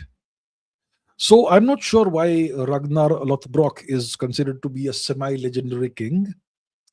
We have the great heathen army that invaded England and transformed England. This was the beginning of the Viking Age, when the Vikings went from being small-time raiders to full-time occupiers of England, the British Isles at least, and the beginning of Danelaw, the Danish occupation of England, which permanently transformed England, by the way. And the leaders of this coalition of Vikings were the sons of Ragnar Lothbrok. So I'm not sure why he is considered to be a semi-legendary king. There may be some good reasons for it, but I'm not sure. Was he related to Leif Erikson, who discovered America? I am not aware of any connection between Ragnar Lothbrok and Leif Erikson. I'm not aware of any connection between the two. Karan says, I think there were multiple intricate domes in the Arabic world, like Al-Bakiriya Mosque, Ashrafia Mosque, Amiriya Madrasa, Mudafar Mosque, Yemen Al-Baqi Cemetery, way before Taj Mahal, etc. All right, so thank you very much for your comment. Rohan Bidi says, why did the Nazis choose the Hakenkreuz as their insignia? And is its significance to the Hindu swastik only coincidental? So this symbol, the swastik, which we call the swastik, it's a symbol of auspiciousness. It's a very holy, very positive, very auspicious symbol, right? Isn't it? That's what it is for us in our culture. It's also the same thing in Japan. For example, if you go to Japan, Google Maps swastika. So if you see Google Maps in Japan, you're going to see swastikas for Japanese temples, for either Buddhist temples or Shinto temples. Can you see this? You will see swastikas, the reverse swastika on Google Maps, which denote Japanese temples. So even for Japan, it's a symbol of holiness, auspiciousness, and so on. Now, what about Europe? I'm talking about pre-Christian Europe. Okay. Gammadian. Okay, it doesn't know how to interpret that, the AI. Or let us Do that search again. So there is this thing called the Gammadian, which is once again the same thing, the swastika. It's kind of a truncated swastika, if you see here, and that's the European swastika. What about the Fiflot? Okay, Filfot. See, once again, this is another word for the swastika. So in Europe, it was not called the swastika; it was called the Gammadian and the Filfot. Okay, and you will see swastikas in churches. You will see swastikas in monasteries. You will see swastikas all over Europe, and this was a pre-Christian symbol in Europe. And once again, even in Europe, before Christianity, you had the same old religion, the old Indo-European religion, which was very closely connected to the Vedic religion. And that's why in Europe also you had this symbol that was a symbol of auspiciousness and positivity and so on. So it's a very ancient symbol. It's a symbol of auspiciousness. Now, why did Hitler choose the Hakenkreuz, the hooked cross? So the hooked cross is the tilted symbol. It's got a red background and a black thing, right? The symbol is in black. The Hakenkreuz. Let's see what the Hakenkreuz looks like. Hakenkreuz. Oh, come on. Hakenkreuz. The hooked cross. So this is the evil Nazi symbol, the Hakenkreuz. This is the one. So it's different from the swastika, right? It's got this red color and it's got the black thing and all. So it obviously is based on the Gammadian, the Filfot, the swastika, etc. So why did the Nazis choose this? Because they wanted to have a symbol of their own that was different from the communist symbol. Okay, communist symbol, hammer and sickle. See, this is the hammer and sickle of the communists. The Nazis wanted to have their own thing. So that's how they somehow came up with the Filfot, with the Hakenkreuz, to have their own symbol that can oppose the communist thing. That's how thing. Ganapati says, many people think Washington is the capital of the deep state. Wrong. My analysis points out that Frankfurt is the real capital of the deep state. Wanted to give explanation, but super chat is censoring me. Are you talking about the Frankfurt School of Economics, which could possibly have a connection? Let's see. Frankfurt School of Economics. Yes. Oh, sociology and critical theory. Is very interesting. The Frankfurt School is a school of thought in sociology in critical theory. Institute for, yes. Who are these fine gentlemen? Whoever they are. So is this what you are perhaps talking about? So maybe it has some connection with what some people call the deep state, perhaps. Noyce says, Professor showed us discovery of India, so I asked the basis of the Aryan invasion theory and why this theory is thought of as history. He did what they all do, look down. Ignore this professor. These professors will always forever be stuck in those little desk jobs and they will not matter. Forget about that. Forget about it. Don't worry about what the professor thinks. India's professors are trash. Not all, most of them. Most of India's professors they don't deserve to be professors. Right? They're still hung up on ancient, outdated theories and whatnot. These people don't matter. So don't feel bad about this professor looking down upon you. How does it matter? You're gonna go on and do a lot of things in your life, and that professor is gonna remain stuck where he is. Ignore the professor. To hell with him. Pranay Kumar says, is the whole point of education to raise standards? So the point of education, that's a good question, great question. What's the point of education? It's not simply and only raising standards. The point of education is to acquire skills. The point of education is to acquire the ability to think in the right ways. to think critically. The ability to is to acquire the ability to solve any problem that life throws at you. The point of education, of an education system, is to give society every year a new batch of highly capable, highly skilled, highly confident young people who can go and contribute to society and change the world for the better. That is the point of education. Now, the Indian education system does the exact opposite of everything I just said. That's the problem. Teen Talk says Greek and Norse myths are inspired by us. Then why are their stories packed with adultery and gore without any philosophy like our Upanishads or Gita? Well, there's a reason we called these people mlechas, right? They may have originally been like us, maybe originally of Indian origin, but they went away, they went far away, they lost in the battle of the 10 kings, and over time they strayed away from the path of the Vedas, of the Vedic principles, Vedic practices. So they retained their old language, which over time changed. They retained their own culture. They remembered the old gods, but their gods became twisted eventually over time. Gore is a different story, but adultery and all those things, yeah. For example, Zeus and his adultery all the time and that sort of thing.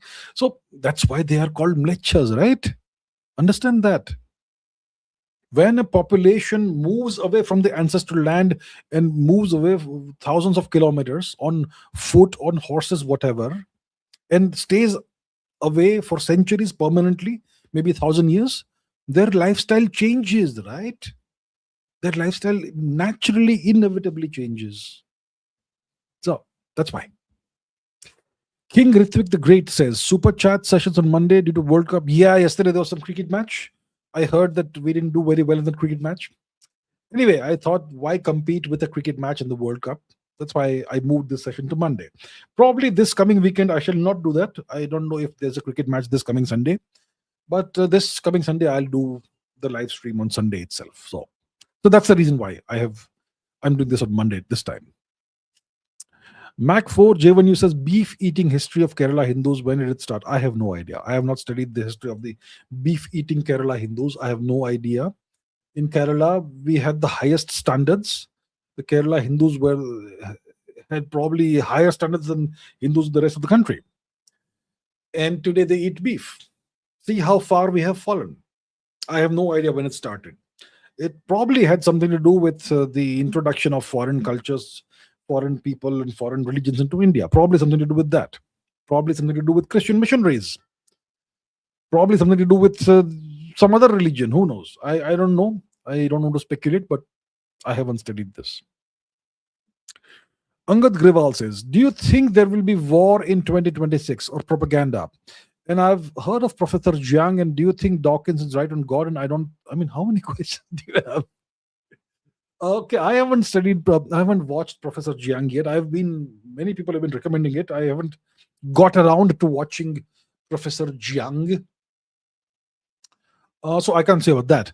Will there be war in 2026? I think a war on Iran by the US seems pretty inevitable right now. Yeah, which could happen in the next few days, if not tomorrow morning or tonight. Who knows? Why do I say it's inevitable? It's almost inevitable. Why do I say that? Because the US is making maximalist demands on Iran. Right now, there are some negotiations happening. The US wants Iran to demilitarize, disarm itself, and denuclearize. So if Iran gives up its weapons, gives up its nuclear program, and gives up its missiles, then what happens next? Next, it is a sitting duck, and then the Americans can return with Israel and wipe out Iran. Once you are defenseless, the Americans are essentially saying that Iran should make itself defenseless. So do you think Iran can accept that? Of course, Iran can't accept that. So if Iran won't accept what the Americans and Israelis say, because the Israeli position is essentially identical to the American position. So if Iran doesn't accept what America says, then Trump has already moved all this equipment to West Asia. About 40 to 50% of the deployable Air Force assets of the US have apparently been moved to West Asia. 2 entire aircraft carrier strike groups have been deployed there. After spending so much money deploying all this military force there, if Trump doesn't get what he wants from Iran, then he has essentially painted himself into a corner. And that's why I say it's likely that the Americans will target Iran, will strike at Iran. And that will lead to war. Because for Iran, this is an existential threat. It's not like the 12-day war that happened last year. So I think it's very likely there's going to be war that America imposes on Iran. And that could happen anytime now. That's what it looks like. I have no idea about Dawkins and his views on God. Probably atheism or something like that. My opinion is that atheists are the biggest idiots in the world. I am not an atheist. I probably am some kind of agnostic. But you know what atheism means? If you're an atheist, you're making the statement, if you're an atheist, you're asserting that you know that in the entire universe there is no God. I mean, who the hell do you think you are that you know exactly what's going on in the entire universe? And do you even know what's beyond the universe? So it's like, I mean, it makes no sense. It's like an ant saying, I know everything about the planet Earth, right? That sort of thing.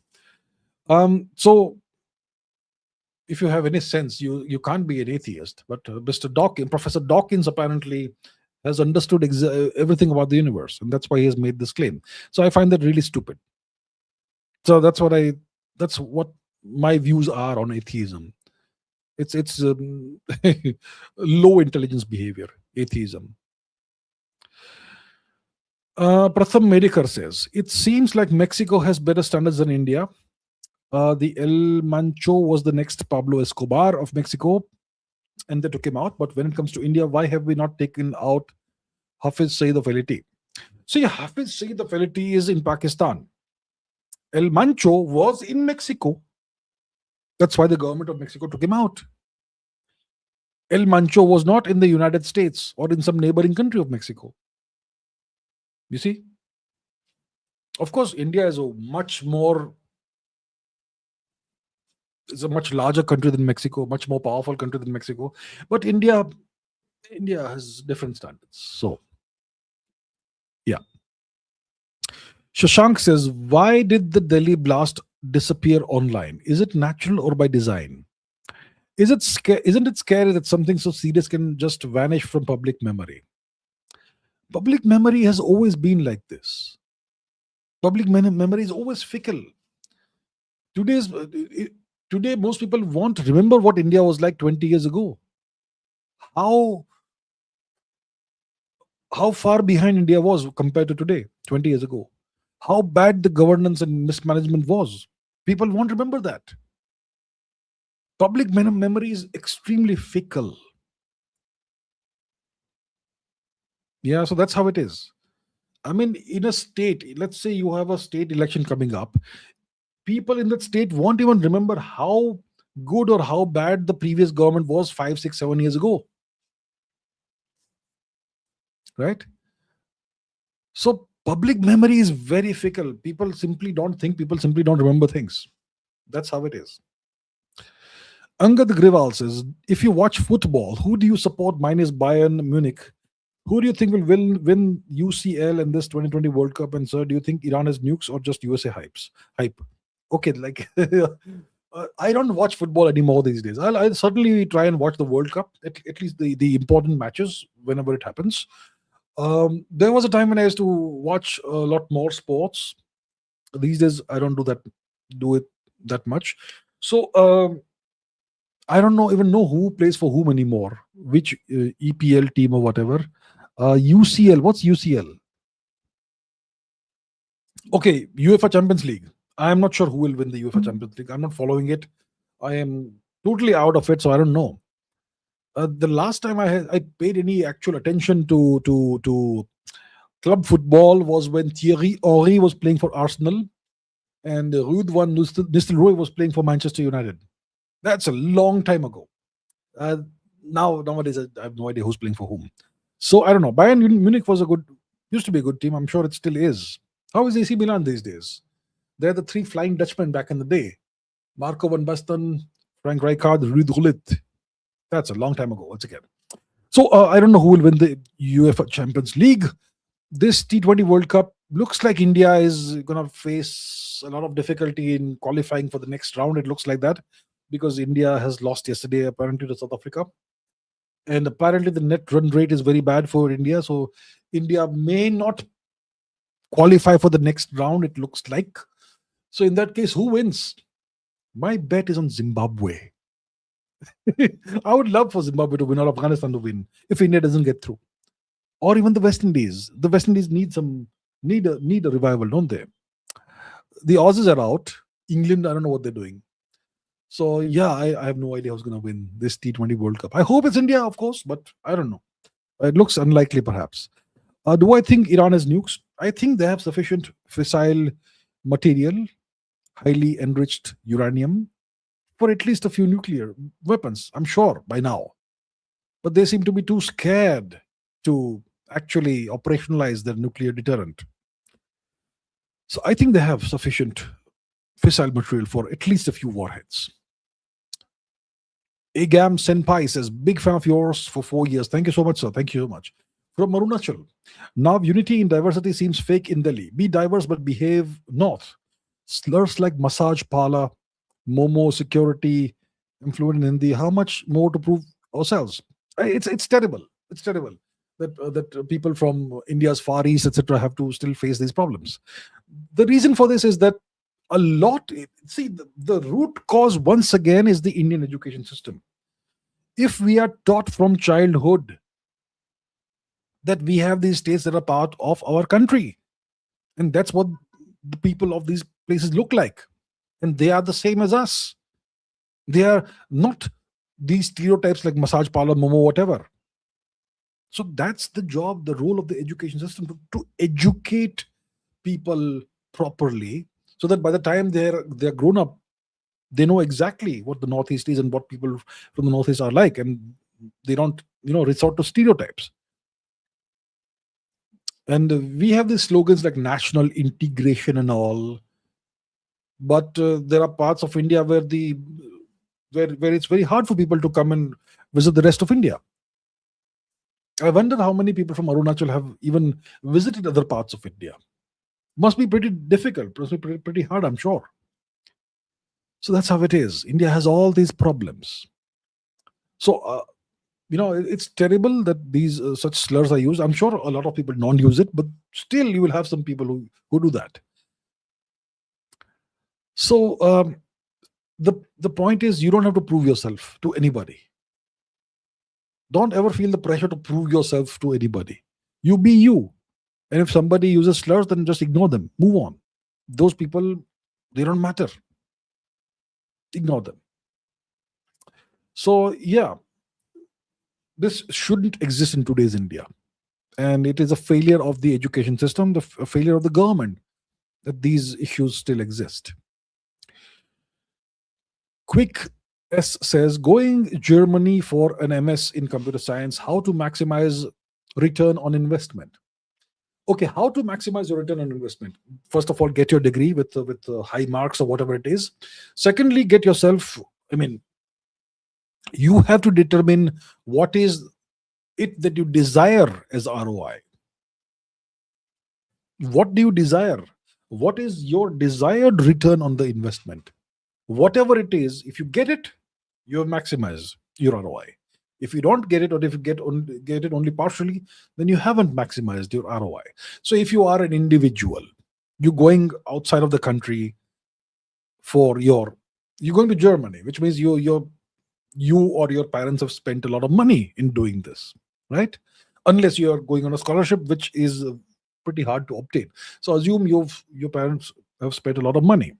So the first ROI is that you need to quickly get a job somewhere, a high-paying job, such that you can repay your parents as soon as possible. And so, yeah, a high-paying job wherever it is. Probably not in India. In India, the jobs aren't as high-paying as in the West. So how do you maximize ROI? You get a job somewhere, maybe in Germany, maybe somewhere else, in some other country, and that's one way of looking at maximal ROI. So you get your degree and you get a good job, and then so that essentially is your ROI, as far as I see, in brief. Skylight says, been researching FRBs with a group of scientists. Fast radio bursts. Interesting. Basically, we want to see if we can find an FRB under 100 megahertz using the LWA data sets. Do you have any insights that could help us in this endeavor? No, I am not into fast radio bursts. I am into pure physics, pure theoretical physics. Fast radio bursts. Let me just check if it's FRBs are fast radio bursts. Fast radio bursts, FRBs. Yeah, FRBs. Yeah. So what is the LWA data set? I'm not sure about that. LWA data set, FRBs. LWA. What's LWA? Long wavelength array. Okay. Low frequency radio telescopes that provide unique data sets for studying FRBs. Okay. Yeah. So this is not my field. So I am not sure what I can say to you. You're the expert, sir. You're the expert. You're doing interesting work. So you want to find an FRB that's under 100 megahertz. Okay. Yeah. I'm not sure if I can give you any insights whatsoever. This is very much applied astrophysics. Yeah, I'm a pure theoretician, so yeah, I don't have any insights to offer you, sir. Sorry about that. CS19 Jai Hind says, did you hear the news about India seizing 3 Iranian tankers in response to Iran detaining 16 sailors? What do you make of this? Something isn't right, obviously. So did Iran detain 16 sailors? Why would they do that? I mean, India and Iran have a reasonably good relationship. So something has gone wrong, clearly.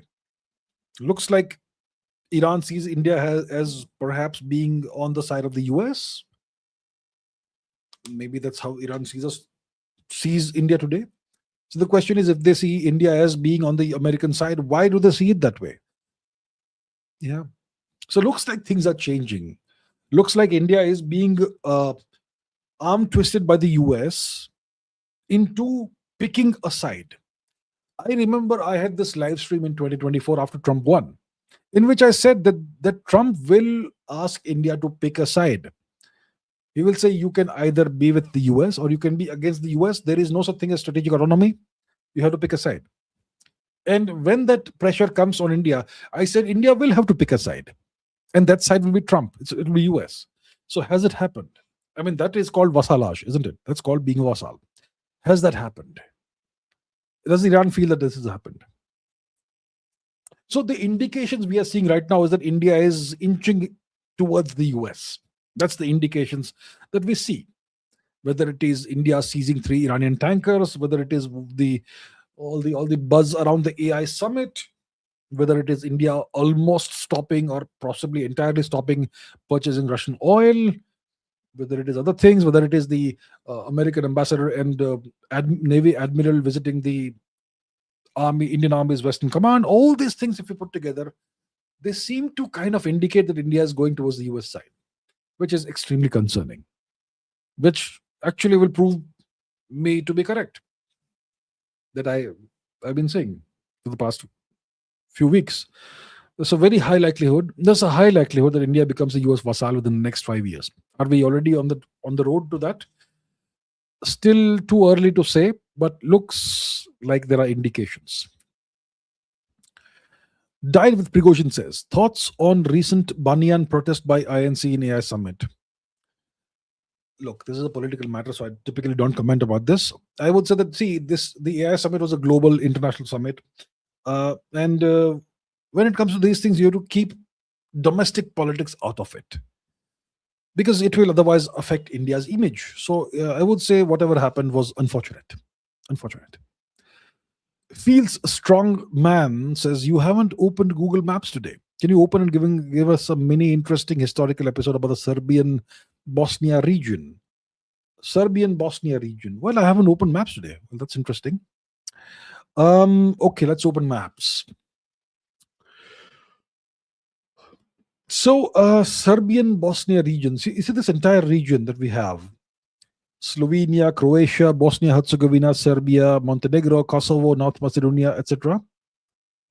All of that used to be one country, which is Yugoslavia. And Yugoslavia was broken up. It was destroyed in the 1990s, essentially by the Americans, um, after the disintegration of the USSR. The American rationale was that this was a nation that was which was a satellite state of the USSR. It was part of the Warsaw Pact. And now that we are the only superpower left in the world, we're going to do what we want, and we will disintegrate the USSR. We will disintegrate Yugoslavia. So Yugoslavia was broken up, and then you had a civil war in the region. Bosnians versus Serbs, and there was the issue of Kosovo, the siege of Sarajevo. Where is Novi Sad? I mean, we had it was pretty nasty stuff that happened over here. Pretty nasty stuff. Yeah, so that's the Balkans region. Obviously, you had the Balkan Wars that were the prelude to the First World War, which also went down in this region. And all the problems you face in the Balkans, that the people of the Balkans face, their root causes lie in the Ottoman occupation of the region.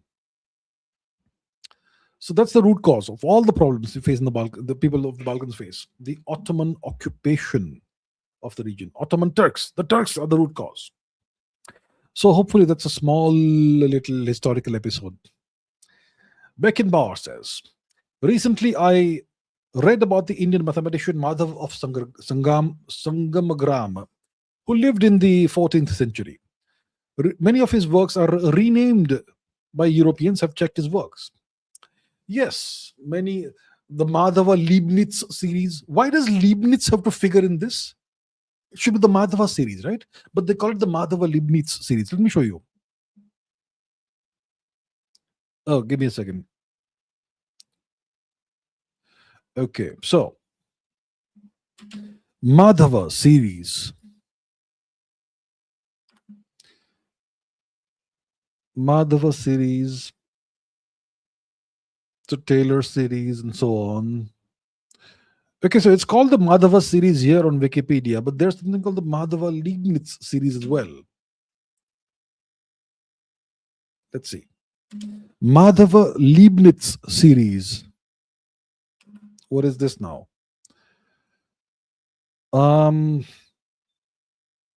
Okay, so it's called by multiple names. So who was Madhava of Sangamagram? Madhav of Sangamagram. Yeah, so this is the guy who essentially came up with calculus, infinite series, and essentially the precursors of calculus. But a lot of the credit is now taken over by the Europeans. So I would invite everybody to look up Madhav of Sangamagram, one of the great mathematicians, perhaps one of the greatest mathematicians of the Kerala school of mathematics.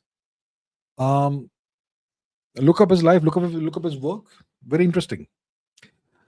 Pratham Bedekar says, in Guadalajara, Mexico, was supposed to host the FIFA World Cup before the CJNG started the violence. Who are CJNG? Do they have operations in India also at one point? Really? I don't know about the CJNG. Let's find out. Guadalajara, CJNG. Let's see what is CJ. The Jalisco New Generation Cartel. Okay. CJNG. That's the Jalisco Cartel, is it? It's a Mexican criminal syndicate, Jalisco New Generation Cartel. Did they have operation in India? I was not aware of this. Did they have operations in India? CJNG involvement in India has been found in association with the meth lab. Well. In Greater Noida. Well. Okay, so I was not aware of this. I am not aware of the history of this Jalisco cartel. I knew about Pablo Escobar. I knew about Carlos Leder. So that's back in the 20th century.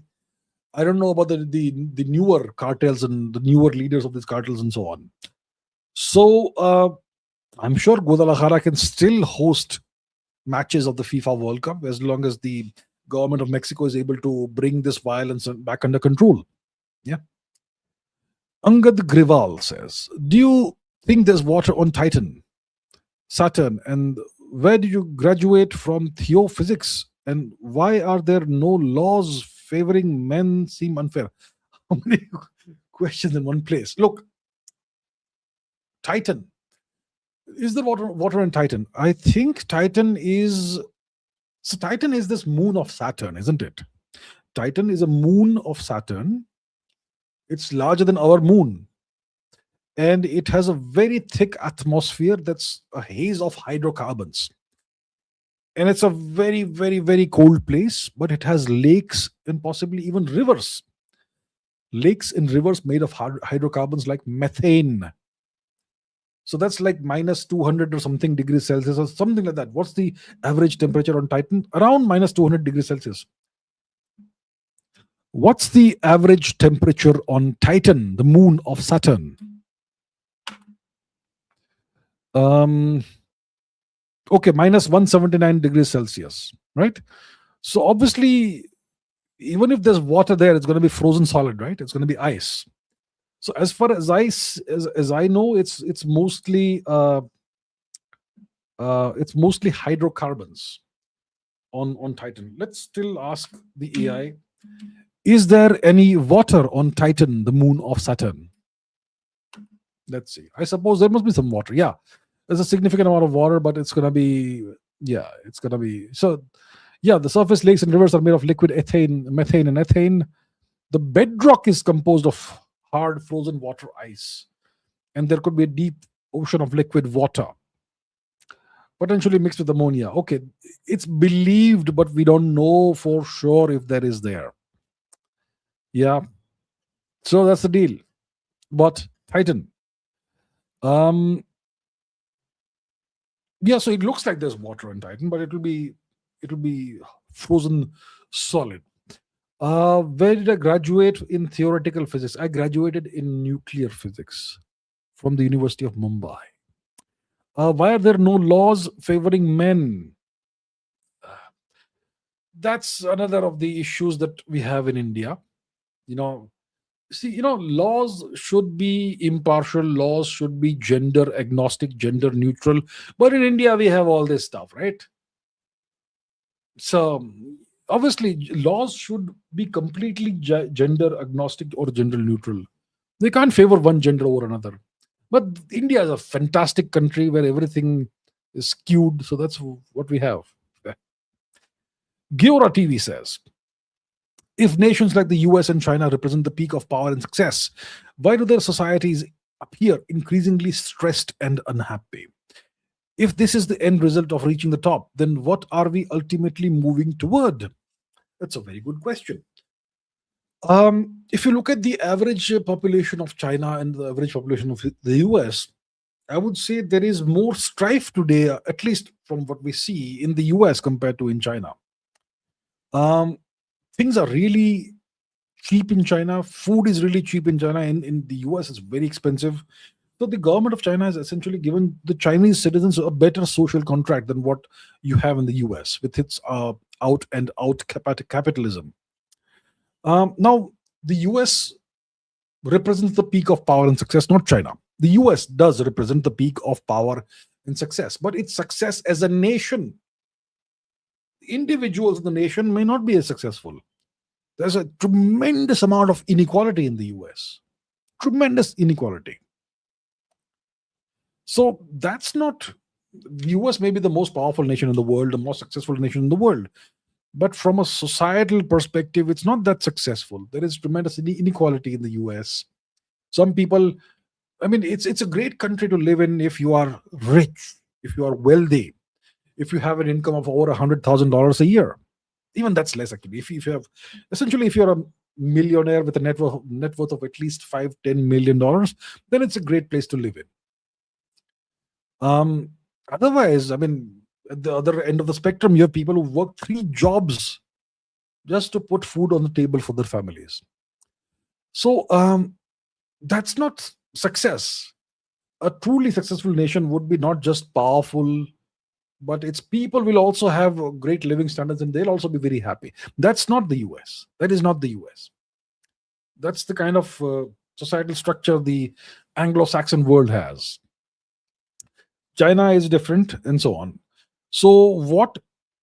So is this the end result of reaching the top? There are other ways of reaching the top also that we don't have examples of today, right? So in the past, India was the most industrialized society in the world. Let's say during the so-called Harappan period of our history, 3000 BC.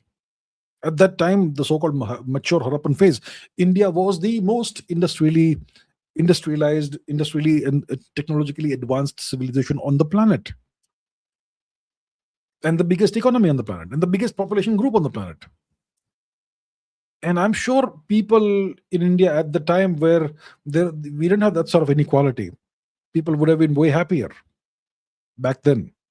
So there are different models of success and power, and you don't necessarily need to uh, prey on your own population to make this happen. Okay, Giora TV says, in a hypothetical scenario, if the Lotus Party were to scrap the constitution tomorrow and establish an authoritarian one-party system in India, what would be the likely domestic and global reactions? First of all, the Lotus Party will never do that. But let's say hypothetically, so it does it. What will be the domestic reactions? Domestically, the reactions will be split. A large number of people will actually welcome this, and a certain number of people will violently oppose this, possibly. So that will be the possible response or reaction in India.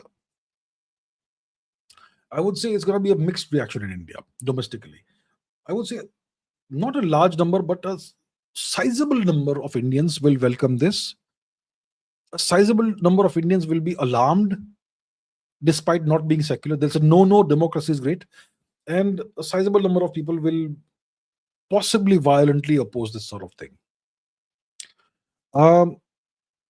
But you can't establish an authoritarian one party system in a country by simply issuing a proclamation.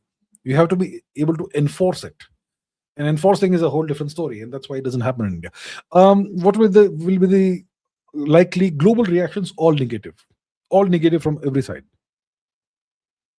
because that actually can make India strong, right? That's why everyone will have a negative reaction, whether it's the US, the UK, the European nations, whether it's China, whether it is Pakistan. Most of these reactions will be pretty negative. Russia may not have a negative reaction to this, surprisingly. Turkey will be very negative to this. Most European nations will have a negative reaction. China will have a negative reaction. Russia may not. Several African nations may not, and so on. But the nations that matter will have a negative reaction to this. Feels Strongman says, if you were to swap two countries, present countries but old empires geographically, then which were to swap would...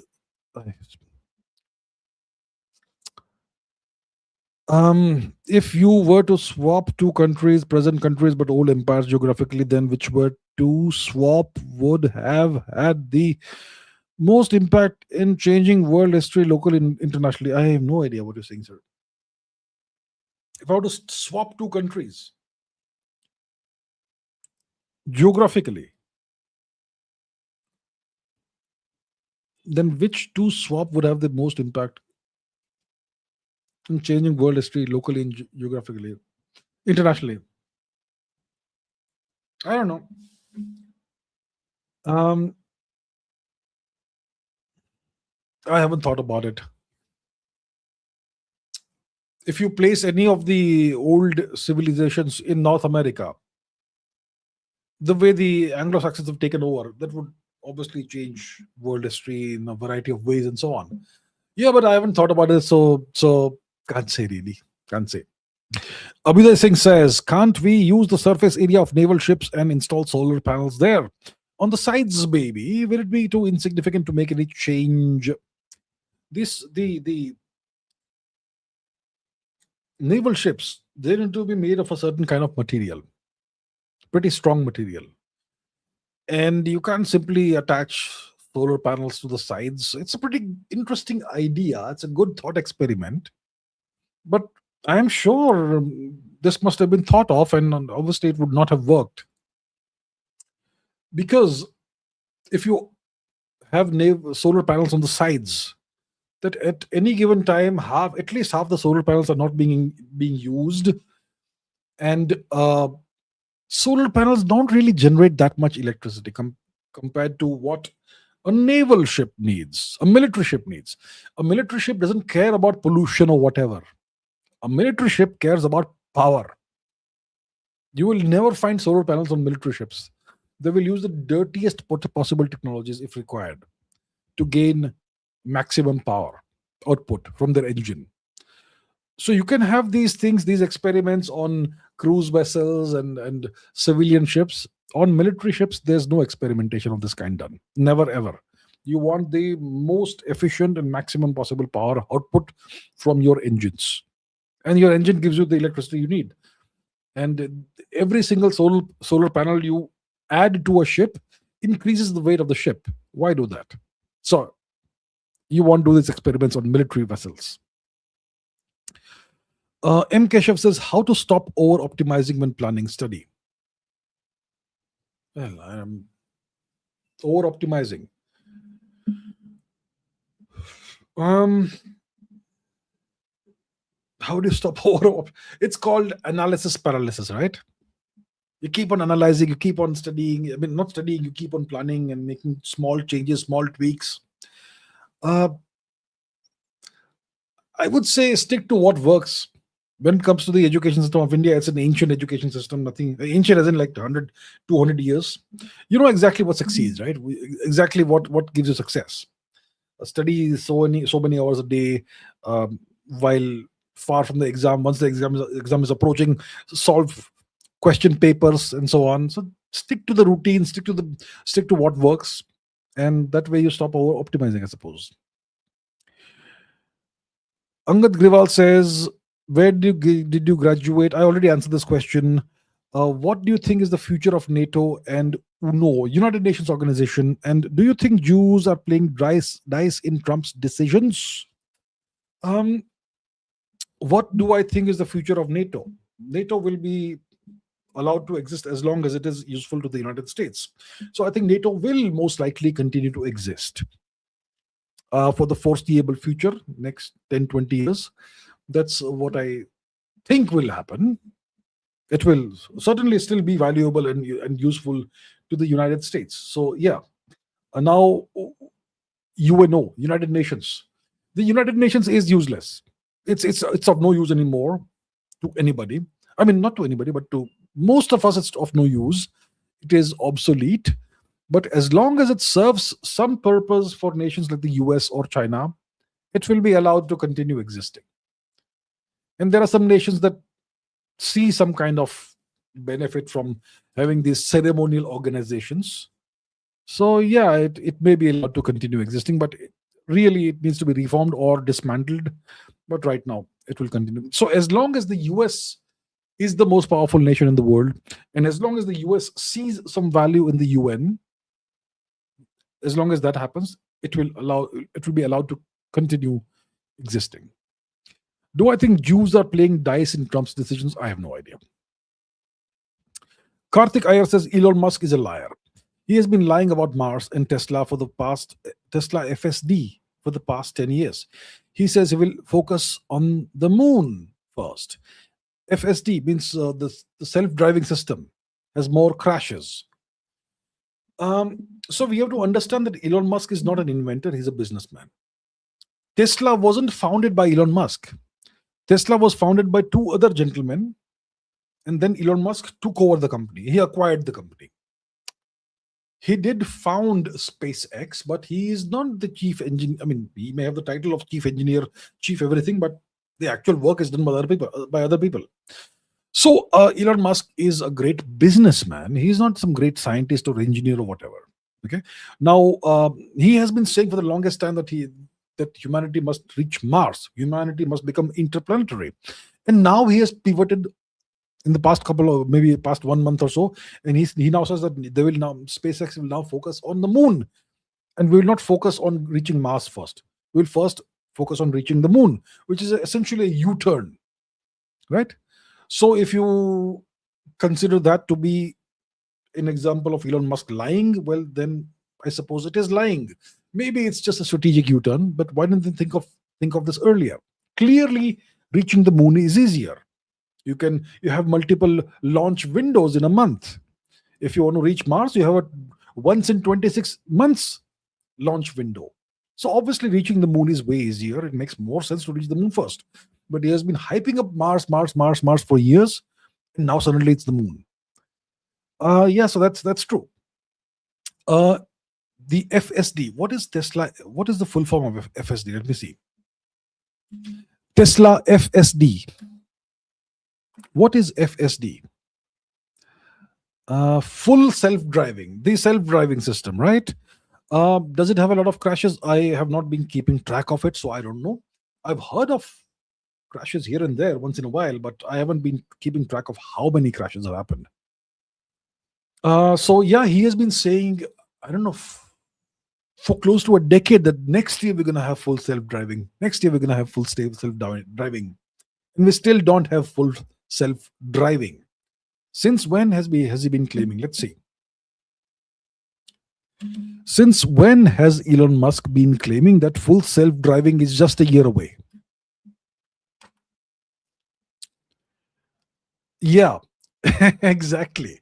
So Elon Musk has been claiming that Tesla's full self-driving capability is roughly 1 or 2 years away, or feature complete by year end, consistently since at least 2014, 2015.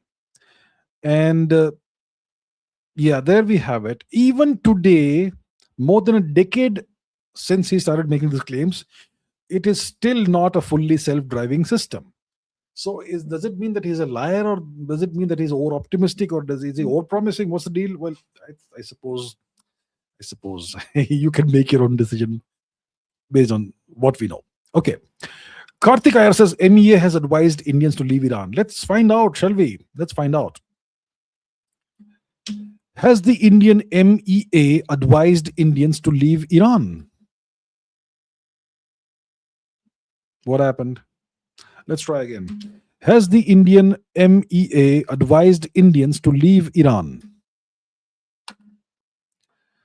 India issues safety alert, urges citizens to leave Iran by all means possible, etc. 5 hours ago, 7 hours ago, 9 hours ago, and so on. Yeah, it looks like this has actually indeed happened. Looks like stuff is going to hit the fan soon. It looks like that. Very unfortunate. It will be unfortunate for Iran if the Americans effect a regime change. But looks like it's almost inevitable, like I explained a couple of hours earlier in this very live stream. Abhishek Singh says, can we make a move on POK if China moves on Taiwan? See, POK is under occupation, like it says, by Pakistan. But who is Pakistan's protector? It's the United States. The United States does not want India to be able to take the region of POK. So even if China makes a move on Taiwan, it will be difficult for us to make. I mean, we could make a move on POK. We could even take it over possibly. Yeah, but the Americans will impose a lot of pain on us for that. So we can make a move, but will the government of India have the fortitude to make that move? Is the question. We could make a move. Obviously, the consequences will not be very, very pretty. The Americans will take a variety of actions against us. But we can even make a move on POK now, and we can still definitely take it over. We have the military power to do that, but we aren't doing that, right? So, Kanishk Kaushik says, "Thank you, sir, for your consistent and precious insights." 333. Thank you so much, sir. Thank you so much.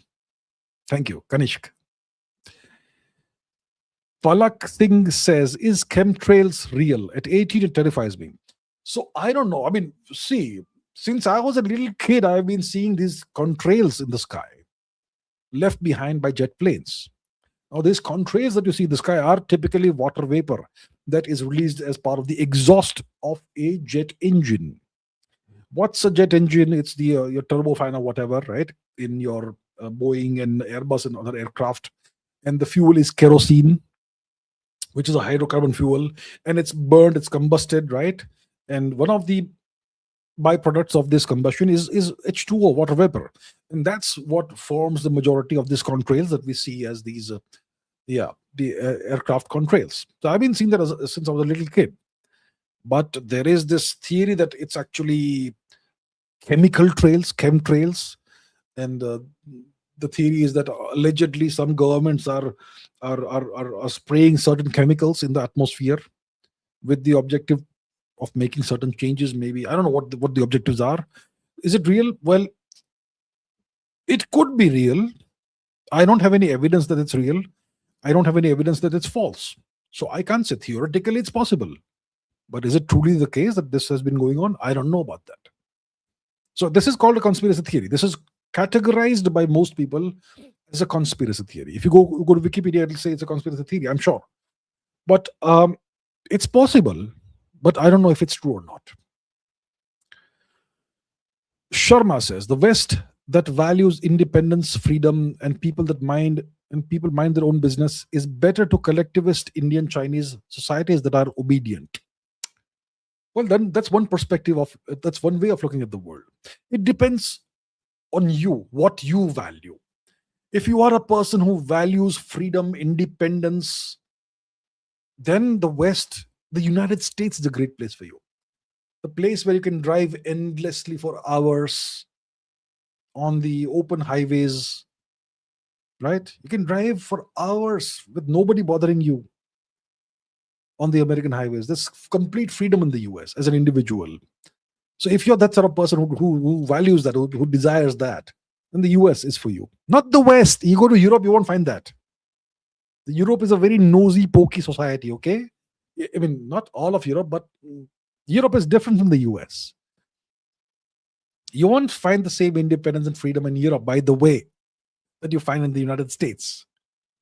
People won't mind their business that much in Europe. In the US, yes, they will. And also depends on which part of the US you're in. So it's up to you. If you are a person who craves this freedom, who craves independence, then the US is the right place for you. I'm not sure if even the US may be changing a bit right now. Yeah. Yeah. It's entirely up to you, sir. You do you. Don't let anyone tell you what to do. Excuse me. Abhishek Singh says, Afghanistan vowed to avenge Pakistan and give tears of blood. So the Pakistanis launched airstrikes on Afghanistan recently, like a day or two ago. Apparently, it's killed a whole bunch of Afghan civilians. The Pakistanis keep doing that. The Afghans will take some action against Pakistan, and the Pakistanis will deserve every bit of it, I would say. NPS says, in my opinion, one of the great filters is efficient human time scale interstellar travels technology. If humans can't leave the solar system, they can't survive as a species for a very long time. What's my point of view? So when it comes to the Fermi paradox, the Fermi paradox can be expressed in the form of a question: where is everyone? In what's the context? If the universe is full of alien life, or if the universe is full of life everywhere, then where is everyone? Why don't we see anybody? Why don't we see any evidence of life on other star systems, right? Where is everybody? And one of the answers that could perhaps resolve this paradox is Perhaps there is something called the great filters that ensure that no civilization becomes so advanced that it can start traveling across interstellar distances. One of the great filters could be nuclear war. That every civilization eventually discovers, every alien species eventually discovers nuclear weapons and leads to nuclear war, and then that's why they can never go beyond that. That's one example of a great filter. So NPS is saying one of the great filters, in his or her opinion, is efficient human timescale interstellar travels technology. If humans can't leave solar system, they can't survive as a species for a very long time.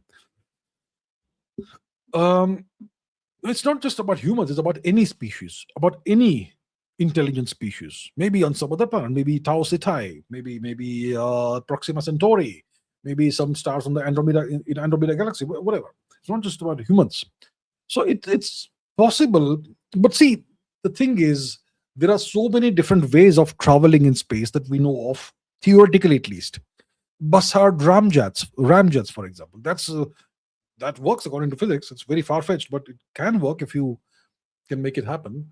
Antimatter propulsion, that's also possible. I mean, theoretically at least, if you can harness sufficient antimatter.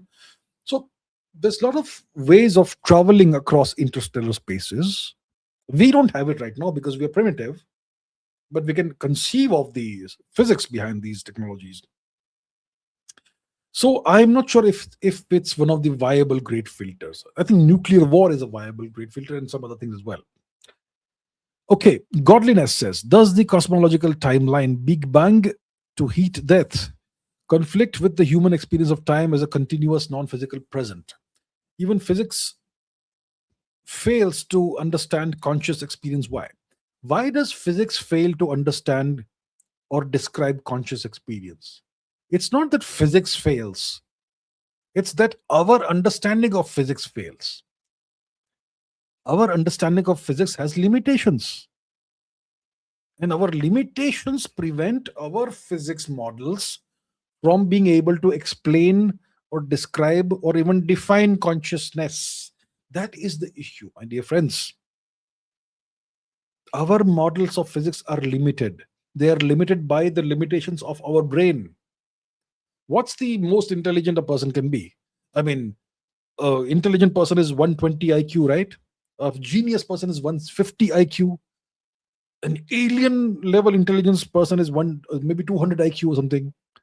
But what if you need an IQ of 500 on this scale to actually be able to develop a physics model that can actually describe, define, and explain consciousness?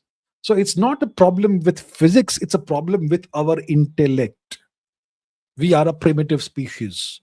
We aren't advanced enough to be able to do these things. Right? Now, does the cosmological timeline Big Bang to heat death conflict with the human experience of time as a continuous non-physical present? See, this cosmological timeline Big Bang to heat death, it's theoretical. We don't know for sure if it is the right timeline. We don't know what the universe is going to experience in the future. Heat death is one possible future, but we're not sure 100% that it will happen. We don't know what kind of universe we inhabit. We don't know whether it is a cyclical universe, with a big bang and expansion, then a contraction in a big crunch. That's a cyclical universe. Then there is conformal cyclical cosmology. That's the eons, idea of Roger Penrose, which seems to make a lot of sense. So that's again a cyclical version of the universe, but a different kind of cyclical version. Then you have the heat death, the big crunch, the big rip and so on, big rip, etc. These are different models of what could happen in the future. We don't know which one is correct. We don't know. Our experience of time is constrained by so many things, including the fact that we inhabit physical bodies. And a lot of what we experience is because of these flesh and blood bodies we inhabit. So, and the cosmological timeline from Big Bang to heat death, it's one of the possible scenarios that we have been able to conceive and think of based on our very primitive and rudimentary understanding of the universe. Debojit Das says, like George R. R. Martin's layered tales echo real history. What if our epics too were rich fictions inspired by true events? What are my thoughts? My thoughts, my belief, my the way I see it, our epics were actual historical events. That's how I see it. That's how I see it. Shoe Zero says, do Indian government not care about anti-India cyber war and psyop all over social media? It's so exhausting and disheartening being Indian on net. The anti-India content factory is self-perpetuating and having real-life consequences, but the government of India doesn't care to do anything to combat that.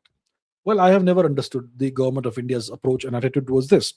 If other countries like Pakistan and China use these big bot farms and whatnot to, and even the West, even the Western countries, they use all these underhand means to amplify this anti-India hatred and these narratives.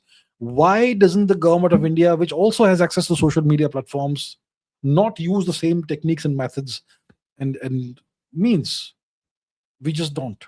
We simply don't. And why don't we use propaganda? Every nation has their own propaganda outlet. BBC, CNN, Deutsche Welle, CCTN. Every country has a propaganda outlet, multiple propaganda outlets. India has nothing. I just don't understand why the government of India simply doesn't play this game. I don't understand it.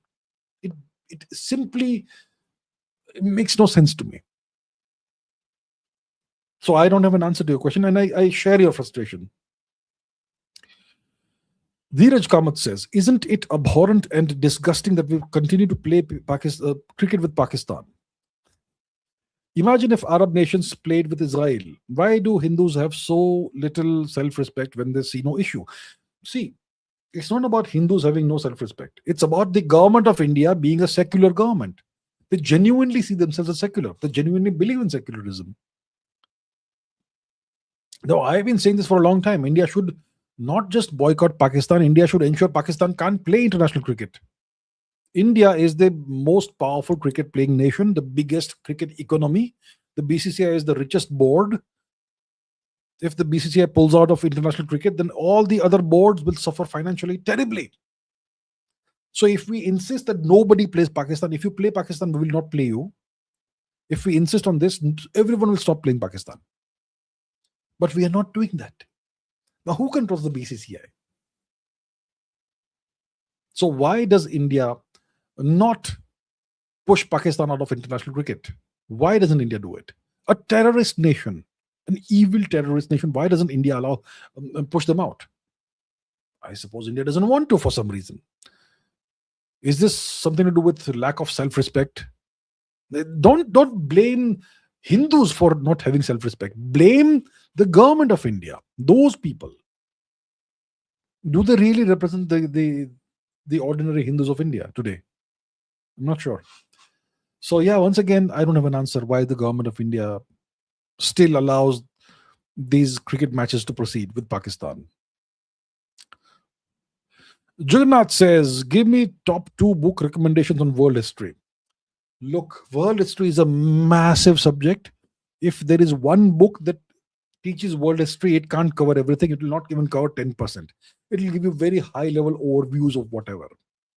And world history is so vast, so deep, so broad. There's the First World War, the Second World War. That's only the past 100 or so years, right? There's 19th century history, 18th century history. This history of all these different civilizations. You can't give 2 book recommendations, my friend. How can you do that? I don't know. I have a bunch of books here. I'm looking at them. I don't know. Book recommendations about world history. 2. You just want 2. How does it work? Doesn't work like that. Doesn't work like that. And I don't know of any one book that teaches that covers the whole of world history. I think there's a book by Mark Twain or H.G. Wells. I'm not sure. Let's see. By the way, I'm not recommending this. I'm trying to find out. Mark Twain World History. Did he have a book on history? No. Was it H.G. Wells?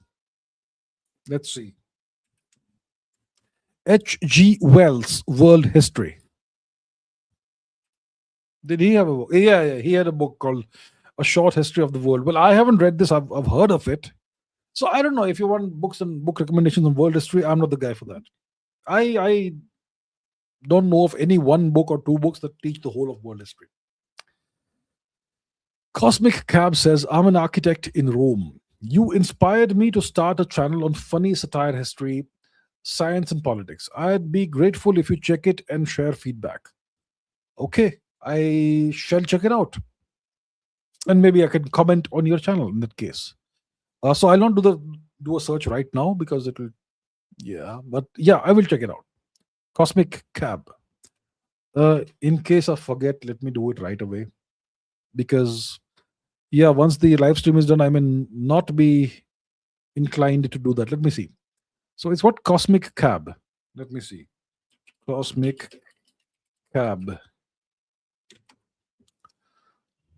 Okay, this is the one. Okay, interesting. Interesting. Interesting. Who has the cards? New Year. Okay, interesting. I'll keep this open. I'll check it out later. All right, sure. And yeah, sounds interesting. Let other people also subscribe. Subscribe. Sure. Okay. NPS says, can an individual make a career in astrophysics if the person is weak in mathematics? Typically, no. Typically, look, in any field of physics, you need to be competent in mathematics. Yeah. See, when it comes to astrophysics, you're going to need things, you're going to have to be well versed in quantum mechanics, fluid dynamics, thermodynamics, and so many other things. For that, you need mathematics. You need a certain level of mathematics. So you can't really make a career in any discipline, any branch of physics, if you are weak in mathematics. You will have to address that deficiency. And it's not like mathematics is some unnatural thing. If you are not good in mathematics, if you're weak in mathematics, it means at some level, see, mathematics is like a building. There are different floors. Some of the floors are weak. Go and address those deficiencies, and your foundations will get stronger. That's how we do it. All right, sir. All the best. Animish Bharati has gifted 10 memberships of the channel. Thank you so much, sir. That's very kind of you. Thank you so much. Swastik says Chanakya would definitely approve of Yogiji today. All right, sir. Okay. Giora TV says, is there a connection between the Aryans described in our Sanskrit literature, Aryavart in the Mahabharata, and the Aryans of the so-called crappy Aryan invasion theory? In our Sanskrit literature, there is no description of Aryans as an ethnic group. There is no depiction of Aryans. There is no reference to any ethnic group called Aryans. The term Arya, you'll find it everywhere in Sanskrit literature. Okay? And Arya in Sanskrit means a noble person, a person of good behavior and good, refined, good behavior. That's Arya. It means a noble person, a civilized person. That's what Arya means. It's not an ethnic term. Our Persian cousins, they used Arya as an ethnic term. Okay? Of course, we have this term called Aryavart, which means the land of the Arya people, because we are civilized that way. But that kind of, you could say, has some kind of ethnic connotations. But that would mean that the whole of the subcontinent is Arya people. Now, this so-called Aryan invasion theory, which is now a migration theory, etc., that says that people from Central Asia and Europe, white-skinned people, came and invaded or migrated to India. And they were the ethnic Aryans, there is no connection whatsoever with the Arya people described in our literature. There is no connection whatsoever. Aravind says, the genetic article Traces of Middle Eastern Lineages in Indian Muslims says Iranian Shias have 80% recent Iranian ancestry, cluster with Europeans and Middle Easterners distant from non-Muslims. What does it mean genetically? Traces of Middle Eastern lineages in Indian Muslims. So It says Iranian Shias have 80% recent Iranian ancestry. They cluster with Europeans and Middle Easterners distant from non-Muslims. What does it mean genetically? I'm not sure what we mean. What they mean by recent um, Iranian ancestry. What does? Okay, let's see. I'm not sure. Okay, let me see. Let me try and find out. What does the term recent Iranian ancestry mean genetically? Recent Iranian ancestry. Oh, 10,000 years. That's not recent. Come on. That's the Neolithic farmers and whatnot. Okay, I'll have to look at the paper. Without looking at the paper, I cannot tell you something that may not be correct. I'll have to look at the paper because in each paper there's a specific context. Recent Iranian ancestry. And they cluster with Europeans and Middle Easterners, distant from non-Muslims. Genetically, it means they're part of a population group which has genetic affinity with Europeans and Middle Easterners. That's what it seems to say, but I'll have to read the paper to give you a proper interpretation of what it really means. But it looks like genetically they're closer to Europeans and Middle Easterners. That's what it looks like. Yashwant Sudhir says, thoughts on Indian tourists to Jeju Island being detained. Well, thoughts, you have to be careful when you travel. Don't blame, be prepared for all problems, all possibilities when you travel. Don't blame the host nation. Sure, look, it's possible it was because of racism. But be aware of the fact that certain countries have racism. And be prepared for that. Don't make assumptions that, for example, so and so island, visa-free travel is allowed. Don't assume it means all people. I mean, I would say the blame is 50% the Korean government, 50% the Indian travelers. Because these problems seem to happen in Korea. There seems to be anti-Indian racism in Korea.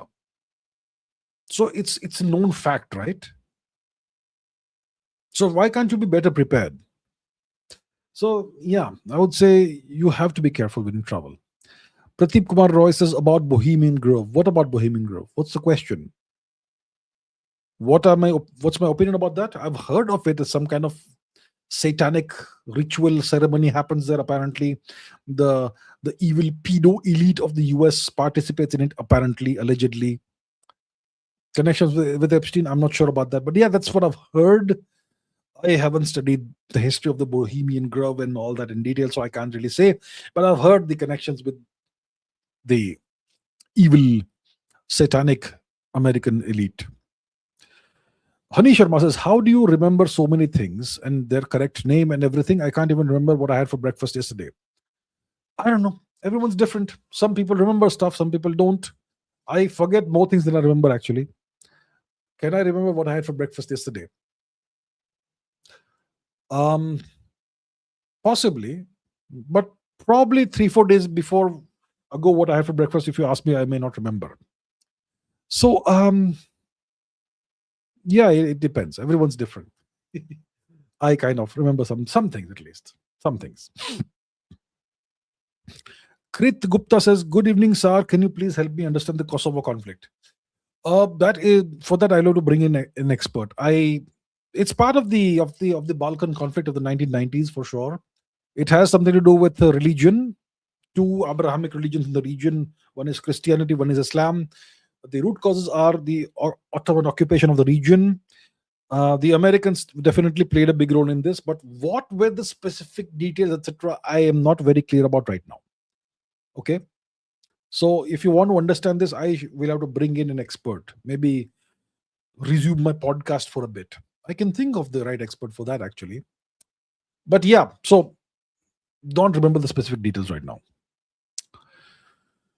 Hani Sharma says, this might sound stupid, but why do Indian windows have grills in them, and in Western houses it's mostly open glass? Why is that? See, in the West, if somebody comes, breaks your window and steals something, typically the police will catch the thief, and the insurance will take care of whatever you lost. In India, nobody's gonna bring you back what you lost. That's why in India we prefer to have grills in our windows. At least historically, it's been that way, and that's historically been that way, and only after India came under foreign occupation, right? Because in India, law and order is it's not very reliable. Justice is also not very reliable.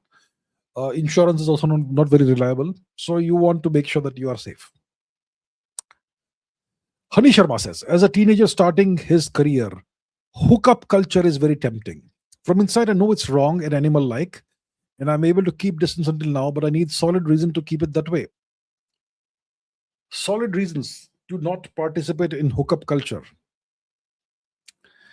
I don't know about solid reasons. For me, it's never something that appealed to me. It's not part of our culture, of our ancestral original Indian culture. Today, anything is fine. It's very tempting, yeah. Rack up your body count or whatever you call it, yeah. But what do you get out of it? What?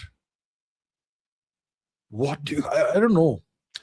I don't know if I can give you a clear, solid reason to not be involved in hookup culture. A connection between two human beings has to be meaningful and substantial, right? Not just like transactional and animal like. Hookup culture is transactional, right? Isn't it? It's very transactional. It I suppose if you participate, if I were to do that, it will leave me disgusted with humanity eventually. Shallow, meaningless, transactional approach. I don't know. I'm not sure if I can enunciate and explain and articulate exactly why I dislike it. From my perspective, I'm very clear. First of all, it's not part of our culture. Secondly, I am. It doesn't give me any. There's no meaning in it. Everything you do should have some meaning. That's how I see it. I'm sure lots of people see it differently. So I don't know if I can give you solid reasons, but my advice is don't do that. Don't get involved in such things. Prateep Kumar Roy says, do you think the rich the rich societies have secret knowledge about life, ancient science, geometry, religion, finance, etc.? Secret knowledge about life. No, I don't think they have any secret knowledge about life. Ancient science, modern science is way more advanced than ancient science. Geometry, we do hypergeometry today, right? Religion maybe. Finance, these secret societies are about protecting certain individuals and protecting certain agendas. They don't have any secret knowledge. They may try and portray it like that they're really meaningful and all that, but it's all about serving vested interests. That's what secret societies are all about. It's not that they have some secret knowledge. I don't imagine that's the case. Prateep Kumar Roy says, how to do business in India? Bribe politicians? You never bribe a politician directly, allegedly. You allegedly only bribe intermediaries such as bureaucrats and so on. Allegedly. You don't allegedly directly bribe politicians. Politicians are too careful these days. They have intermediaries to deal with these things. Really now, Ms. Patel says, are any of the 9 Hindu schools of thought atheistic? Yeah, the Charvak school of thought is an atheistic school of thought. It's pure materialism. It says that everything you see, that your senses can perceive, that's all that exists in the universe. There's nothing beyond that. And it says that there is no soul, there is no Atma, there is no God, there's nothing. And the only purpose and objective of life should be to enjoy life and enjoy material pleasures. That is the Charvaka school of thought. It is the atheistic school of thought that's part of Hindu Dharma. Okay. Prateep Kumar Roy says, why aren't the Hindus, at least the Brahmins, not taught religion? No Vedic studies, no laws of Manu, nothing. Everything is secularized. Help. Well, the government won't do it. The government is essentially an anti-Hindu government. Like I've said in the past, India, I've been saying this for years actually, that India is the most Hindu phobic nation on the planet. India is a Hindu phobic apartheid state. So the government of India will teach you nothing, whether you're Brahmin or whether you're whatever. If you want these traditions to continue and not die out, you're going to have to do it yourself, privately, individually, or as a family. Everything is secularized, everything is anti Hindu in India. VS says India recently joined the Pax Silica group spearheaded by the US. Do you think this grouping would be able to counter China successfully, or will it end up like Quad or AUKUS? It's structured, as far as I see, differently from the Quad or AUKUS.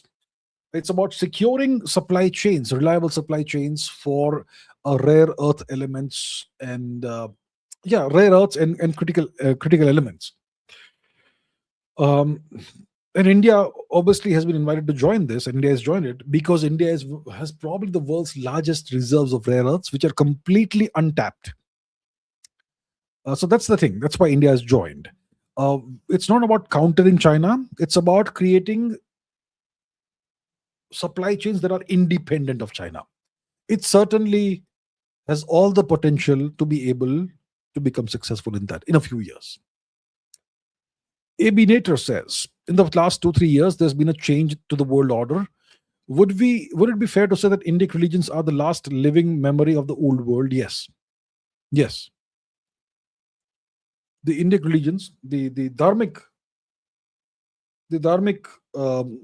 culture is the last memories of the old world. The Rig Veda is the oldest literature known to humankind. And it shows you a glimpse of a very ancient society, the society of our ancestors. So the Indic religions are the last living memory of the old world. No question about that. Giora TV says, why can't airliners be equipped with massive emergency parachutes that could at least reduce crash damage, if not fully prevent it, allowing a safer descent in case of total engine failure? Very impractical. I'll tell you why it's very impractical. Let's say an airliner has 200 passengers, which means you need at least 200 parachutes, plus let's say 7 or 8 more for the crew. A parachute, let's say the whole package, it weighs maybe, let's say, 5 kilos. Let's say 5 kilos. So you multiply that by 200, that's 1,000 kilos of weight increase. Right? 1,000 kilos, 1 ton. Imagine the how much more fuel will have to be spent by the airliner, and how much the range will be reduced. Doesn't make any sense. Secondly, even if you allow everyone to have a parachute, let's say something goes wrong, how do you have people parachuting out? In military aircraft, okay, let's see. Military aircraft parachute jump. So typically in military aircraft, you have this massive ramp that opens up. Can you see this? And the guys who are jumping out are very, very well trained. You can't have civilians just jumping out of an aircraft when there is no such massive ramp that's available, right? See over here, this aircraft has this massive door that opens up, and that's what allows people to jump off safely. If you have in commercial airliners, you have doors on the sides. You try to put a finger out, your whole hand is going to get knocked back by the speed of the wind. So it's almost impossible for someone to jump out. And then there's the engines that are operational. They may suck people in. So it doesn't make any sense. It just doesn't make any sense for civilian airliners to be equipped with massive emergency parachutes. Doesn't make sense. It's not practical. Not practical. Peacekeeper says a local politician in Darjeeling is a CIA funded, and he is acting as an aspiring Zelensky, calls himself a social worker, and is converting people to a foreign religion. Well, yeah, it's terrible, and it's not surprising. Darjeeling, is it? Okay. I hope the government takes cognizance of this. I doubt if they will for some reason. Yeah, that's where India is today. But at least thank you for letting us all know. Abhirup Sarkar says AI jobs are moving to low code. Better to be in social in SDE. What is SDE? Um, SDE, software development. SDE, what is SDE? Oh, software development engineer. Better to be in software development engineer. AI jobs are moving to low code. Okay. Okay, I'm not exactly sure what you're saying, but all right, sir. Thank you so much. Pradeep Kumar Roy says, why don't we have private military contractors in India like Blackwater, etc.? Also, why aren't we allowed to carry weapons, guns, etc.? People of good repute should be allowed. The Indian government doesn't want to empower the citizens of India. The entire Indian state machinery and apparatus is a continuation of the British apparatus that saw the people as enemies, right? And that's why we're just continuing what the British did. That's why people aren't allowed to carry guns or weapons of any kind. I agree that people of good repute should be allowed to carry weapons, but no, in India this won't happen because we are still a colonized country. Why don't we have private military operators like Blackwater in India? I don't know. Maybe it's a good idea to have these paramilitaries that can take care of Indian interests abroad, wherever we have investments. Why not? It's a good idea, but perhaps because we don't have significant, massive investments abroad like the Chinese have. They have investments and projects going on in almost like half of the African nations, and they do need security. And it's Russian paramilitaries that typically provide security at a price to the Chinese. In the case of India, we don't have such massive projects. We may have a handful here and there, but nothing massive, right? That's why we don't have private military contractors. Maybe that's the reason why. Virinchi Verma says, have you heard any songs of music maestro Ilyaraja? How do you like his songs? He's the best and he's a living legend. I am sure I must have heard his songs, but I don't remember which are his songs. I've heard that he's an absolute living legend. I'm sure I've heard his songs, but right now I can't remember which songs I've heard that are his songs. So yeah, he is obviously very highly respected and regarded as a living legend. I'm sure with very good reason. Yeah. Pradeep Kumar Roy says, one of my friends, Java developer, recently changed his company. C# coding, they do that. He has no idea. AI does everything. Future of software engineers is doomed. It's possible. Yeah, it's pretty clear that most coding going forward will be done by AI. Now, AI does write a lot of extraneous code. It's not very tight code, and it's not the kind of tight, concise, elegant code that a senior developer would write. AI writes way more lines of code, but it works. It's going to be hard to maintain by humans in the future, which means AI will even do the maintenance. But yes, AI is taking up all of the major coding work in the world today, and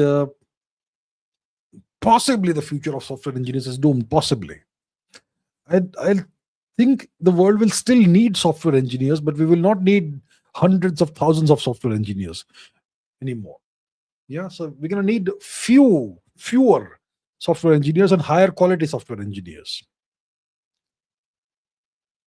GS662 says, I had commerce plus mathematics in 12th, wanted to shift to STEM, but was denied the exam due to lack of physics and chemistry.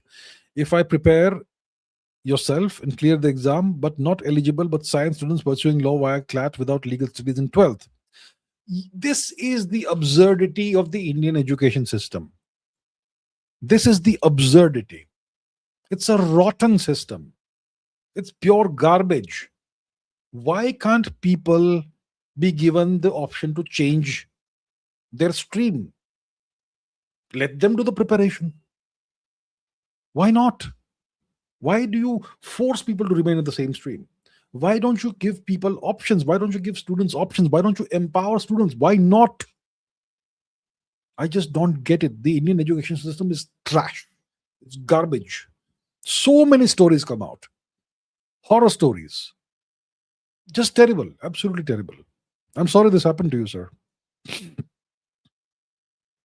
Ankita Kachap says, good evening, ma'am.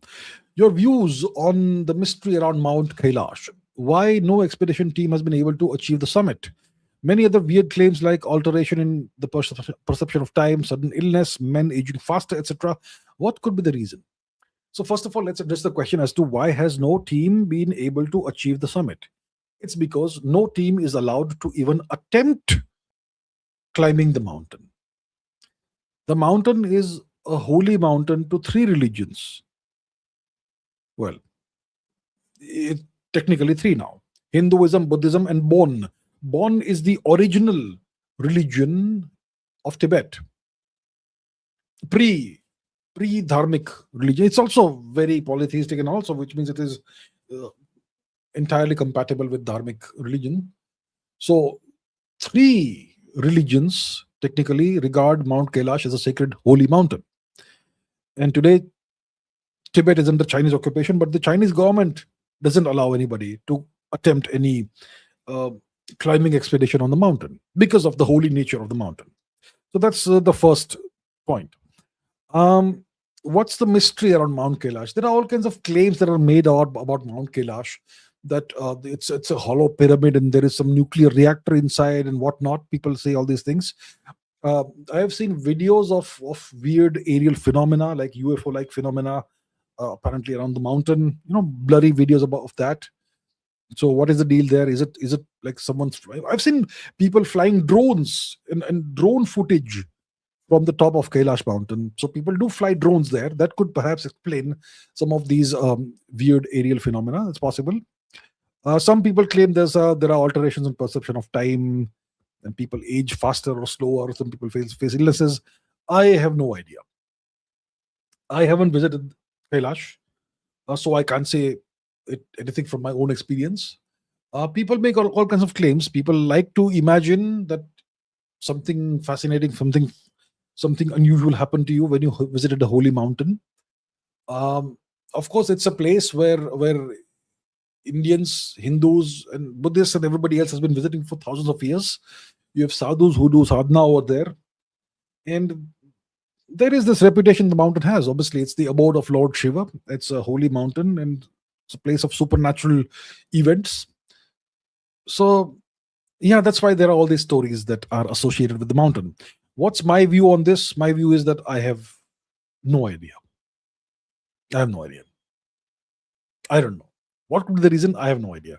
I can't give you any scientific explanation for all these claims. I don't even know if the claims are 100% correct or not. So I what I can do is I can acknowledge the fact that there are these claims that are made repeatedly, consistently about the mountain, which could perhaps indicate there is some truth to it. But what could be the reason for this? I could not possibly comment about that. Maybe, see, illnesses are a bad thing. I don't think people have illnesses there. Sudden illness, that would be bad. The mountain isn't an evil mountain. It's one of it's the holiest mountain, right? It's the center of the universe, essentially. Mount Meru, Mount Kailash. So illnesses are a negative thing. I have not heard of illnesses. I've heard of changes in the perception of time and whatnot, etc. I can't say why that's the case. Right Angle says, if we deploy the strategy in Far East, we will launch scheme in which we will give women 15,000 per month. This will stop conversions.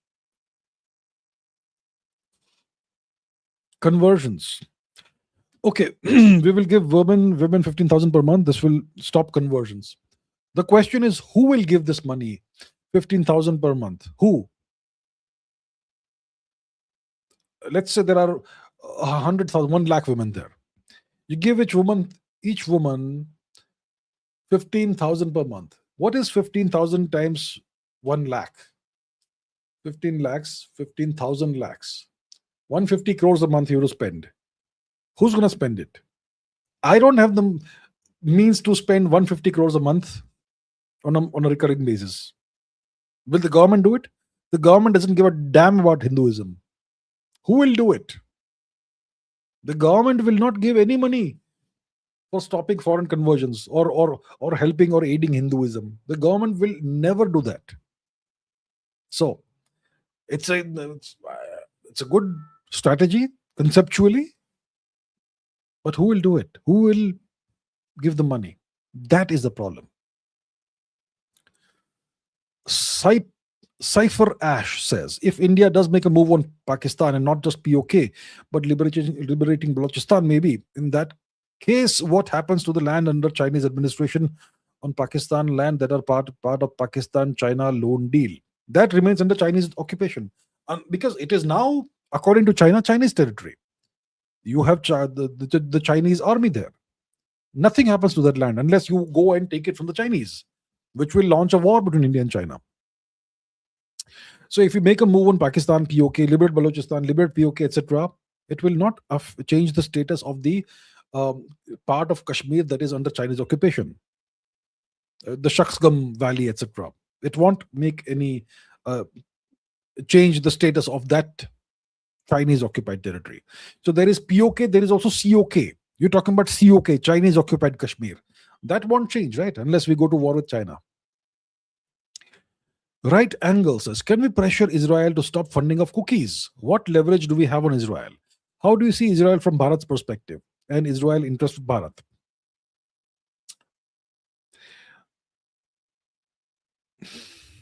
That is something for the government to look into. Yeah. What leverage do we have on Israel? Nothing. How do I see Israel from Bharat's perspective? Well, Israel is a valued strategic partner. That's how I see it from Bharat's perspective. A valued strategic partner. What is Israel's interest with Bharat? Well, we are valued strategic partners of each other. We have a lot of shared interests, shared values. We have economic interests that are mutually beneficial and so on. So this, we have strategic interests, we have technological and military interests and so on. So that's how I see Israel from Bharat's perspective. Pradeep Kumar Roy says, about 2015 New Year's Eve incident, Germany. Are they idiots? No, they are barbarians. You're talking about what happened in Cologne, are you? 2015 Cologne New Year's Eve incident in Germany. Yeah, that. So that was, I doubt if anyone was punished for what happened. That's Germany for you today. Really now, Miss Patel says, yogis and agoris see through deep meditation what certain people on LSD or DMT see for a few moments. Consciousness levels that science can't explain. Fascinating. Yeah, it is said that when you meditate deeply, when you're deep into meditation, there are levels of meditation. The deeper you go into meditation, deeper inside yourself, you experience things. And apparently at a certain stage of your meditation, at a certain depth, you experience and see things that people typically see when they're on DMT or LSD or whatever, right? When people are on DMT, they see these mechanical aliens or space aliens or something, apparently.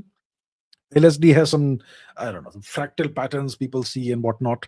So when you meditate, you do see things like that if you meditate deep enough.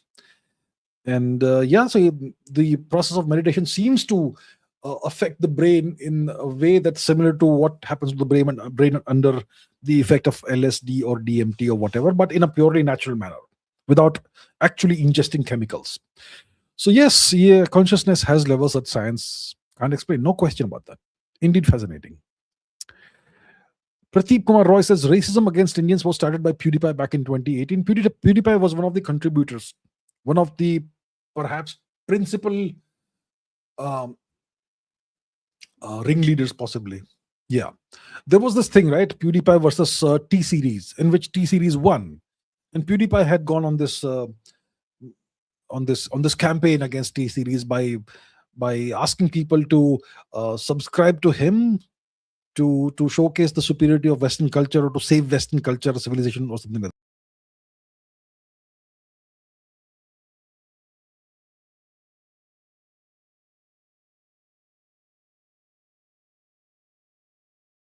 Okay, we're back. There was yeah. So that was the deal, and yeah. So PewDiePie was one of the original instigators of anti-India racism. Pranjal Mishra says, you once said that you practice Vipassana meditation. How was your experience and do you still practice it? I have practiced it in the past. I am not a regular meditator anymore today. Vipassana is very interesting. And yeah, it's a very good form of meditation. It's about focusing on your breath, focusing on the if the you close your mouth and you breathe in and breathe out naturally. Okay, and you focus on how the breath feels on this region. And I can't tell you more beyond that. Eventually you have to shift the focus somewhere else. And that, yeah. So yeah, Vipassana can be done like 10 minutes a day, 20 minutes a day, depending on, can be done hours if you want. um my experience was very good. I don't practice it because, yeah, I should, but I don't. But my experience was very good. It does have very profound positive effects on you as a person. Yeah. Gajapati Dev says, please start taking UPI based questions. What's UPI? Unified Payment Interface. Um, I don't know how to take those. This super chat thing is based on the YouTube functionality. I suppose you can do it by UPI also, I suppose. Or is UPI something else? I think it's that, right? So yeah, I don't know how to do it separately, differently. Harshay says, your conclusion on Ranveer's latest podcast on Marathas and Rajputs, if you haven't seen it, can give your views on next cast. I don't think I'll be watching that. I don't watch podcasts. I don't have the time for that. Well, let me quickly see. What is this podcast about? Um, Give me a second. Let's go. Let me put that on the screen. Ranveer's podcast. It must be on his Hindi channel, right? Ranveer Alawadya podcast. What's the deal? That's his thing. History of Rajputs. Okay, 2 days ago. There's a separate podcast on Maratha history. Yeah, listen, I am not going to have the time to watch this, honestly, to be very honest with you, to be very frank. So, I don't know. I won't be able to do it. Sorry. Arav Shah says, I am a 14-year-old kid. Recently, my paper titled Cosmology in the Donder Whale Formalism of Einstein, Cartels, and Gravity got published in EPJC. Thank you for your guidance. Do check it out. Oh, fantastic. Let us see. Let us try and look up the paper, shall we? Arav Shah. Let's see. Arav Shah, Cosmology in the De Donder Weil Formalism of Einstein, Cartan, Gravity. Let's see. Okay, it's on the archive, physics archive. And you have this on the CERN platform as well. It's there on Inspire HEP, ResearchGate. Okay. Let's see the archive version. Mr. Yuklopov. Very nice. Fascinating. I will check it out. Let me see the PDF. Very nice. Awesome. I will check out the full paper. And until then, congratulations. That's fantastic. You're 14 years old. Outstanding. I could not be happier. I could not be prouder of you. Great job, sir. Great job, Arav. Keep going. Virinchi Verma says every country has an army, but an army has a country, that's Pakistan. Every country has some businessmen, but some businessmen have got a country, that's the USA. Because of them, the world suffers. What are my thoughts? Well, which country causes more suffering in the world is the question you have to ask yourself. Does Pakistan cause more suffering, or does the US cause more suffering? In the case of Pakistan, the suffering is who suffers? It's the people of Pakistan and the people of the neighboring countries that suffer. In the case of the superpower, the whole world essentially suffers in some way or the other. But the world also benefits from American technology and whatnot. It depends on how you see it, right? The technology vassalizes you, but you also benefit from it. So in the case of the US, you are saying that every country has some businessmen, but in the case of the US, some businessmen have the whole country, which is not entirely inaccurate, which is not far from the truth, actually. It's a small bunch of businessmen who own the US, essentially. Yeah. Others says, I saw an Indian vlogger show the tomb of Khaje Rabi and tomb of Pir Palanduz. They resemble a famous Indian monument, but older than ours. What do you think, sir? How is it possible? I have no idea, man. What is Khaje Rabi? I think you're going to talk about the Taj Mahal here, I'm sure, but let's see. Tomb of Khaje Rabi. What is that? 17th century Safavid mausoleum. Okay. And what's the other one? Pir Palanduz. Pir Palanduz. What's Pir Palanduz? Okay, so yeah. So how old is this thing? Pir Palanduz. 1577 CE. Okay. What do I think? It's all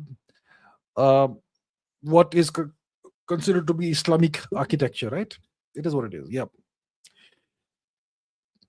Prod by Suj says, should India put a military base in Singapore? Look, India should put a military base on the moon and also on Mars. But India can't, right? We all know why India can't put a military base on the moon and on Mars. Because we don't have rockets that can reach there and so on and so forth, all these logistical problems. Should India put a base in Singapore? Is it feasible for India to do that? Is it practical for India to do that? Will Singapore allow it? Will the US allow it? The answer is no, no, no, no, no. I should have my own private military base on Singapore, right? I should have my own private country also, right? Should I? But you can dream of all these things, but you can't do that, right? India can't have a military base on Singapore. Yeah, ideally, India should have a military base in every country, but we can't do it. Okay. Giora TV says, I meant a massive parachute attached to the aircraft's body, not the passengers. That could deploy in emergencies to slow the aircraft's descent and reduce impact in incidents like the recent Air India crash. You would need an enormous parachute. Okay, like more than a square kilometer in size to be able to sufficiently slow down an aircraft's descent if it is falling, without power. You would need a gigantic parachute. And that will be very massive. And where do you store it? And that will add so much weight to the aircraft. So let's see. Okay, let's try and say this. What's the weight of a typical parachute? What is the weight of a typical parachute that can handle a human being? Okay, 7 to 16 kilograms. Okay. And specialized military systems. So let's say it's 15 kilograms. And let's say the average human being is 70 kilograms, 1570.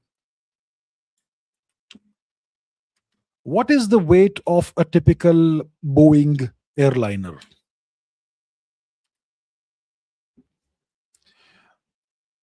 Okay, 79,000. So let's say a human being is 79 kilograms. This is 79,000 kilograms. So you will need a parachute this is a very rough and dirty calculation. A parachute that will be about 20 tons in weight. 20 tons in weight. Enormous, gigantic. It will be too costly in terms of extra weight for the aircraft. It will, and then secondly, where do you store it? How do you deploy it in such a way that it will, stop the aircraft from crashing? So theoretically, you can do it, but economically and practically highly impractical. Yeah. DD says critics say the UK education softens the harms of the British Empire in India. In a reverse timeline, a dominant Indian empire might likewise glorify gains and downplay atrocities. Look, every empire which has done nasty stuff seeks to whitewash its atrocities. No question about that. But a dominant Indian empire would never do such atrocities unless you call the Mughal empire in Indian empire, which it was not. You've had Indian empires like the Chola Empire, which conquered and vassalized the entirety of Southeast Asia. Did they do any of the atrocities the British did on India? The Cholas did not.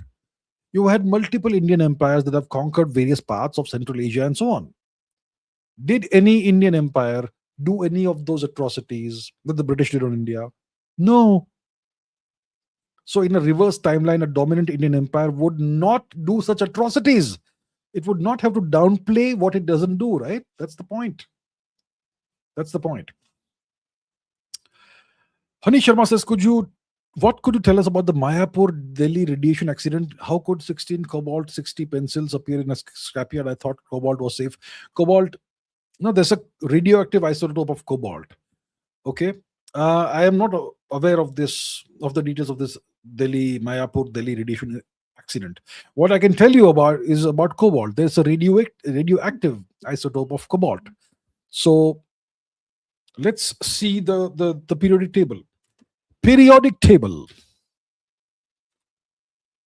Okay, we go to images. We search for large images.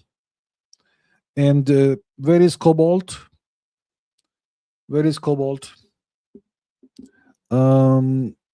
Okay, instead of doing that, let's just search for cobalt radioactive isotope. Let's go. So, cobalt 60 is a radioactive isotope of cobalt. It's a synthetic radioactive isotope of cobalt with a half-life of 5-something days. So yeah, that is used in various applications and looks like that's what was found in possibly. I haven't studied this incident, so I'm not aware of it. Sorry, actually. Hani Sharma says, I live in a small town, so there's no self-defense academy here. I asked about Krav Maga last week, since you said I'll have to join an academy. So what can I learn on YouTube which can help me on a bad day? I suppose there must be various videos about street fighting, how to defend yourself in a street fight and so on. We can learn various techniques, tactics, get a bunch of friends, 2-3 friends, and practice against each other in a safe way. So you can learn from YouTube also, right?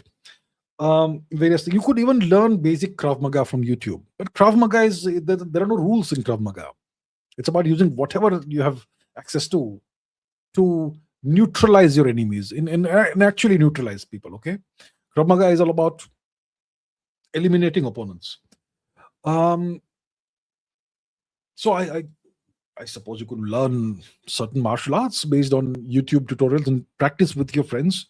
You can learn self-defense. You can learn how to protect yourself in street fights and so on. I suppose there must be playlists and tutorials. So find something that has high ratings and high views and learn that, practice that with your friends. Yeah. Harshay says, is it okay to be misogynistic and toxic because being good is not worth in today's time? What are my views? My views is that it is never good to be misogynistic or toxic. Even if the world is evil, even if the world is toxic and misogynistic, why do you have to be like that? Uh, don't don't let others change who you are. That's my view. You be yourself. Most likely you are not a toxic and misogynistic person, but you are feeling frustrated and you feel like if everyone is being like this, I should also do that. Don't give in to the temptation. Don't let the environment change who you are. Remain true to yourself. That's my advice to you, sir. Harshay. Hani Sharma says, what makes Bumrah the greatest? Is it just his bowling action or the fact that he can extend his elbow more than normally, or is it just sheer hard work? So Bumrah is probably one of the greatest of all time. If you look at his test match record, his average even now must be below 20, which is shocking. I mean, some of the all-time greats like Glenn McGrath, etc., have an average of 22, 23. Curtly Ambrose average of 22 or 23. And Bumrah is below 20. Strike rate very high. So he's one of the all-time greats. Not the greatest of all time as of now. He still has time. But one of the unquestionable all-time greats. So what makes him so tricky, so difficult? Definitely his action is very weird, isn't it? Very strange action. His really stuttering run-up and very strange action. I suppose the ball disappears for a while, just like Jeff Thompson used to do, I suppose. If you're the batsman, if you're facing Bumrah, maybe the ball disappears and then reappears. His pace isn't exceptional. 140s, yeah, which is definitely fast. He's a fast bowler, not a medium pacer, but it's not express. He's capable of express pace. He's capable of bowling in the 150s. I've seen him do that, but he typically bowls in the low to mid 140s, sometimes even 130s. So it's not the pace. He does have a little bit of an hyper extension of the elbow, right? See, my elbow, it's pretty much straight, but in his case, it can hyperextend a bit. So combination of these factors, including, and the most important factor probably his extremely unorthodox bowling action. So all of that combination, and his fitness and everything, and his intelligence, he knows how to take wickets. There are people I've seen, bowlers who can bowl fast but who don't know how to take wickets. Taking wickets is an art.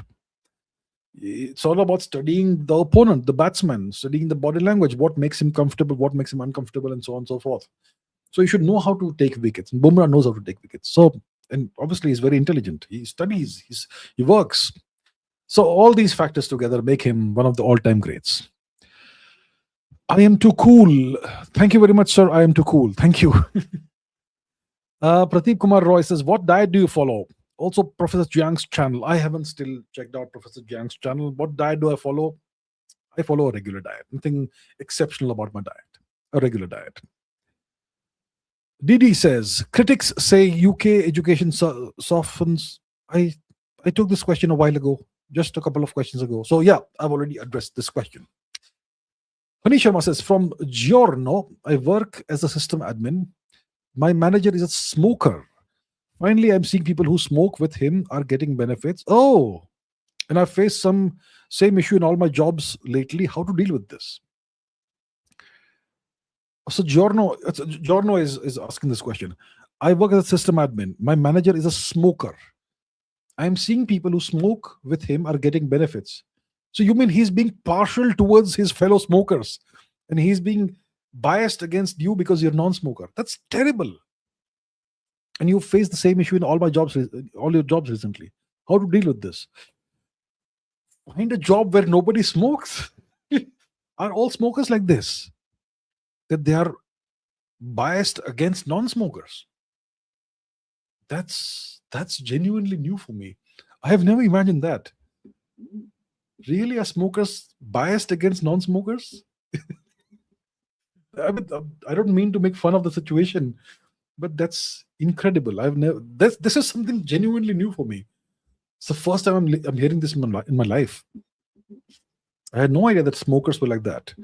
So I would say, if that's the case, that you've seen this in other jobs too, that smokers are biased against non-smokers, then please find a job where nobody smokes. That's the only solution I can think of. Ugh. And don't smoke. All right. Sam the Gamer says, poll for next science episode. Also, can you explain the garbageness of the Indian education system in Hindi for my father watching today? Look, I would say watch the videos. I have, my previous Ask Abhijit show episodes 28. What were the episode numbers? Let me once again do that. Can they be played in Hindi? That would work in that case. So go to my channel, go to oldest, and 28, 30, and 31. These are the 3 episodes. I am not sure if that can be viewed in Hindi.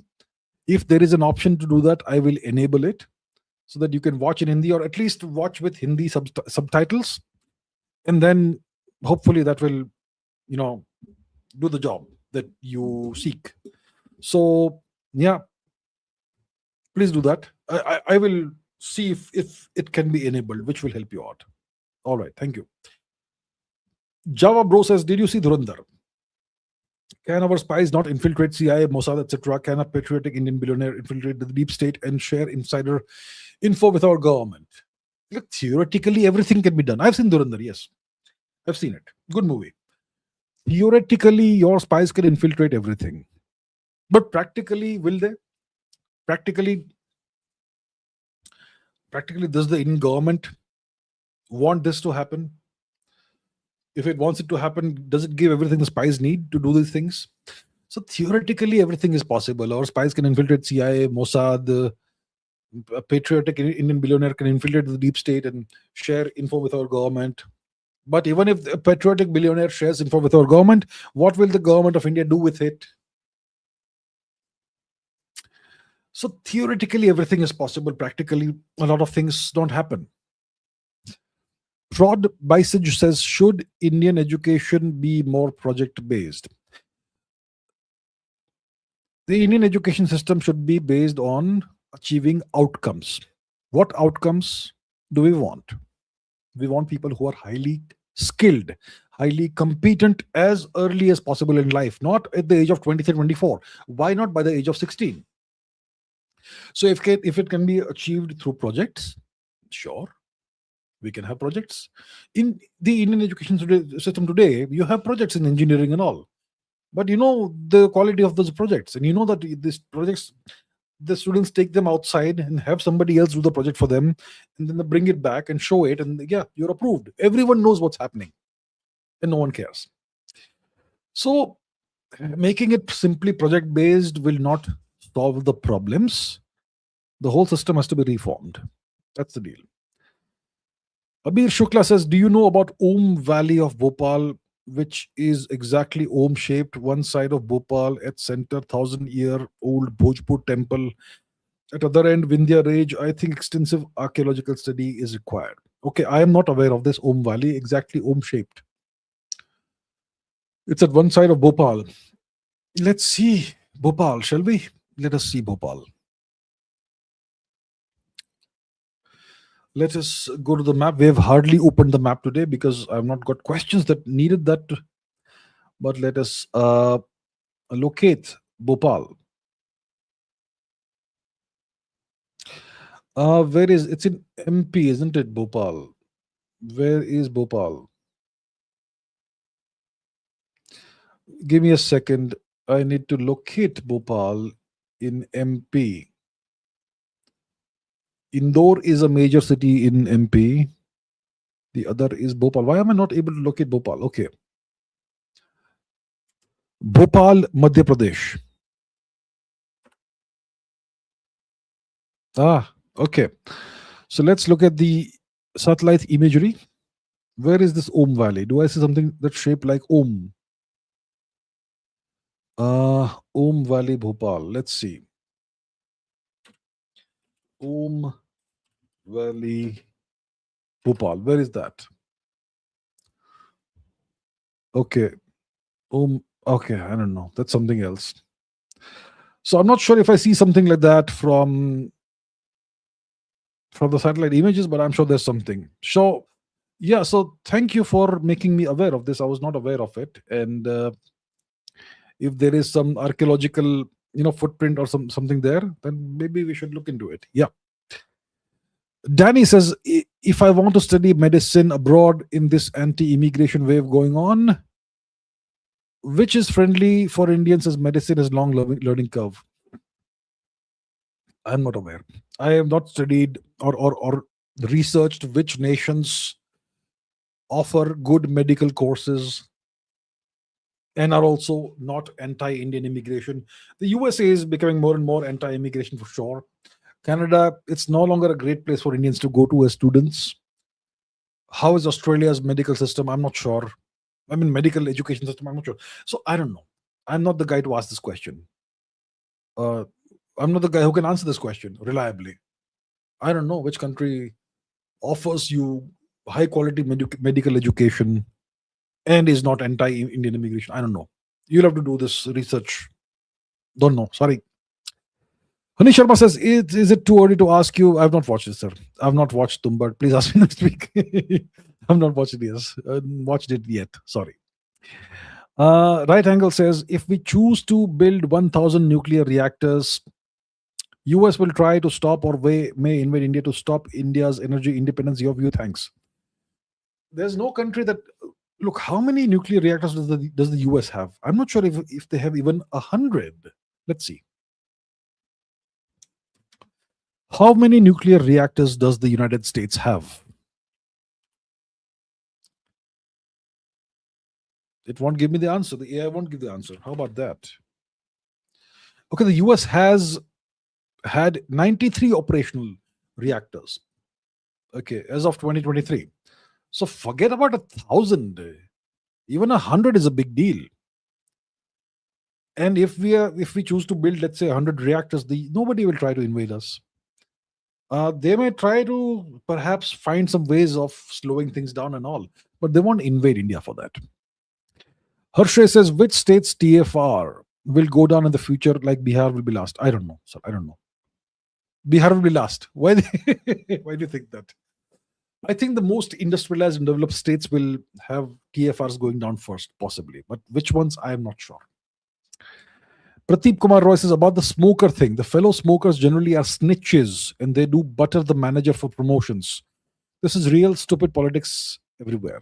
Yeah, that's unfortunate. Fellow smokers are snitches. Well, that's smoker politics. I had no idea that such things even existed. Anyway, where you have human beings, you have politics. That's the general rule. Pradeep Kumar Roy says, your views about Langotia University. Very, very shameful, very terrible what happened. Very embarrassing. And it's simply a system, it's simply a symptom that shows, that tells you the disease that the Indian education system has. It's rotten to the core, it's corrupt. It's simply a system of the actual underlying disease. Kunal says, is Jantar Mantar observations really copied from Ulugh Observatory? Historical sources and historians say it was hugely inspired from those Ulugh Observatory. I am not aware of this Ulugh Observatory. Jantar Mantar is in Delhi, isn't it? It's a place where people protest these days. I am not aware of the history of the Jantar Mantar. It seems to be some kind of observatory. I have no idea of Ulugh Observatory. Astronomy came from India. Ulugh was a Turk.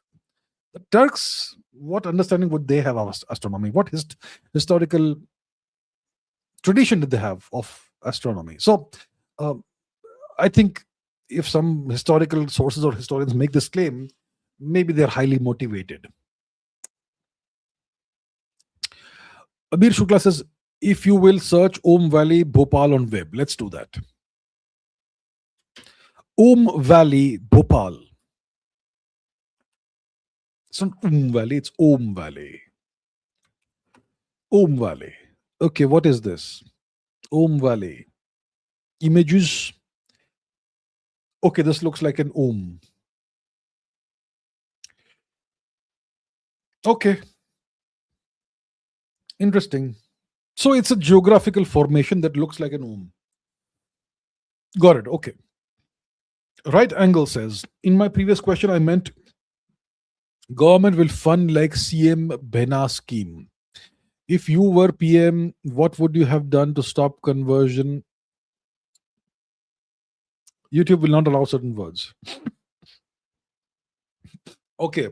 The government will use Ladli Behna schemes like that to garner votes, because these are inducements. You are paying people money using taxpayer money, because you're paying girls using taxpayer money because they're girls. That way, hopefully, you'll get some more votes, right? So that's why the government does that. Now, will the government use public funds to stop conversions? They don't give a damn. They don't give a damn. If I were the PM, what would I have done to stop conversions? Well, that is classified. I can't say it here. And I'm not PM, so it doesn't matter anyway. So, okay. Dins said, I just came back from Cambodia. I found it to be much cleaner than India despite having a lower GDP per capita. It's frustrating to see the lack of civic sense here. It will take 100 years to fix this. The root cause of the problem in India is not a lack of civic sense, it's corruption, allegedly. That is the problem. It's not civic sense. Civic sense isn't there because there is no penalty for littering and doing all that. The moment there's a penalty, everybody will be well behaved. The problem is alleged corruption. Gajapati Dev says, I meant amount is sent through UPI. Note part can be used for question. No changes by EM, but you need to turn on your UPI app notification on phone. Please consider it. I meant amount is sent through UPI. Note part can be used for a question. No charges by EM. You need to turn on your UPI app notification on phone.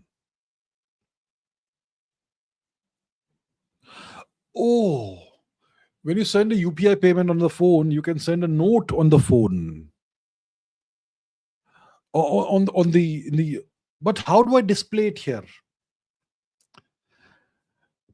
I mean, I suppose it's theoretically possible, but then the viewers won't be able to see in real time the questions, right? Like what we can do here right now.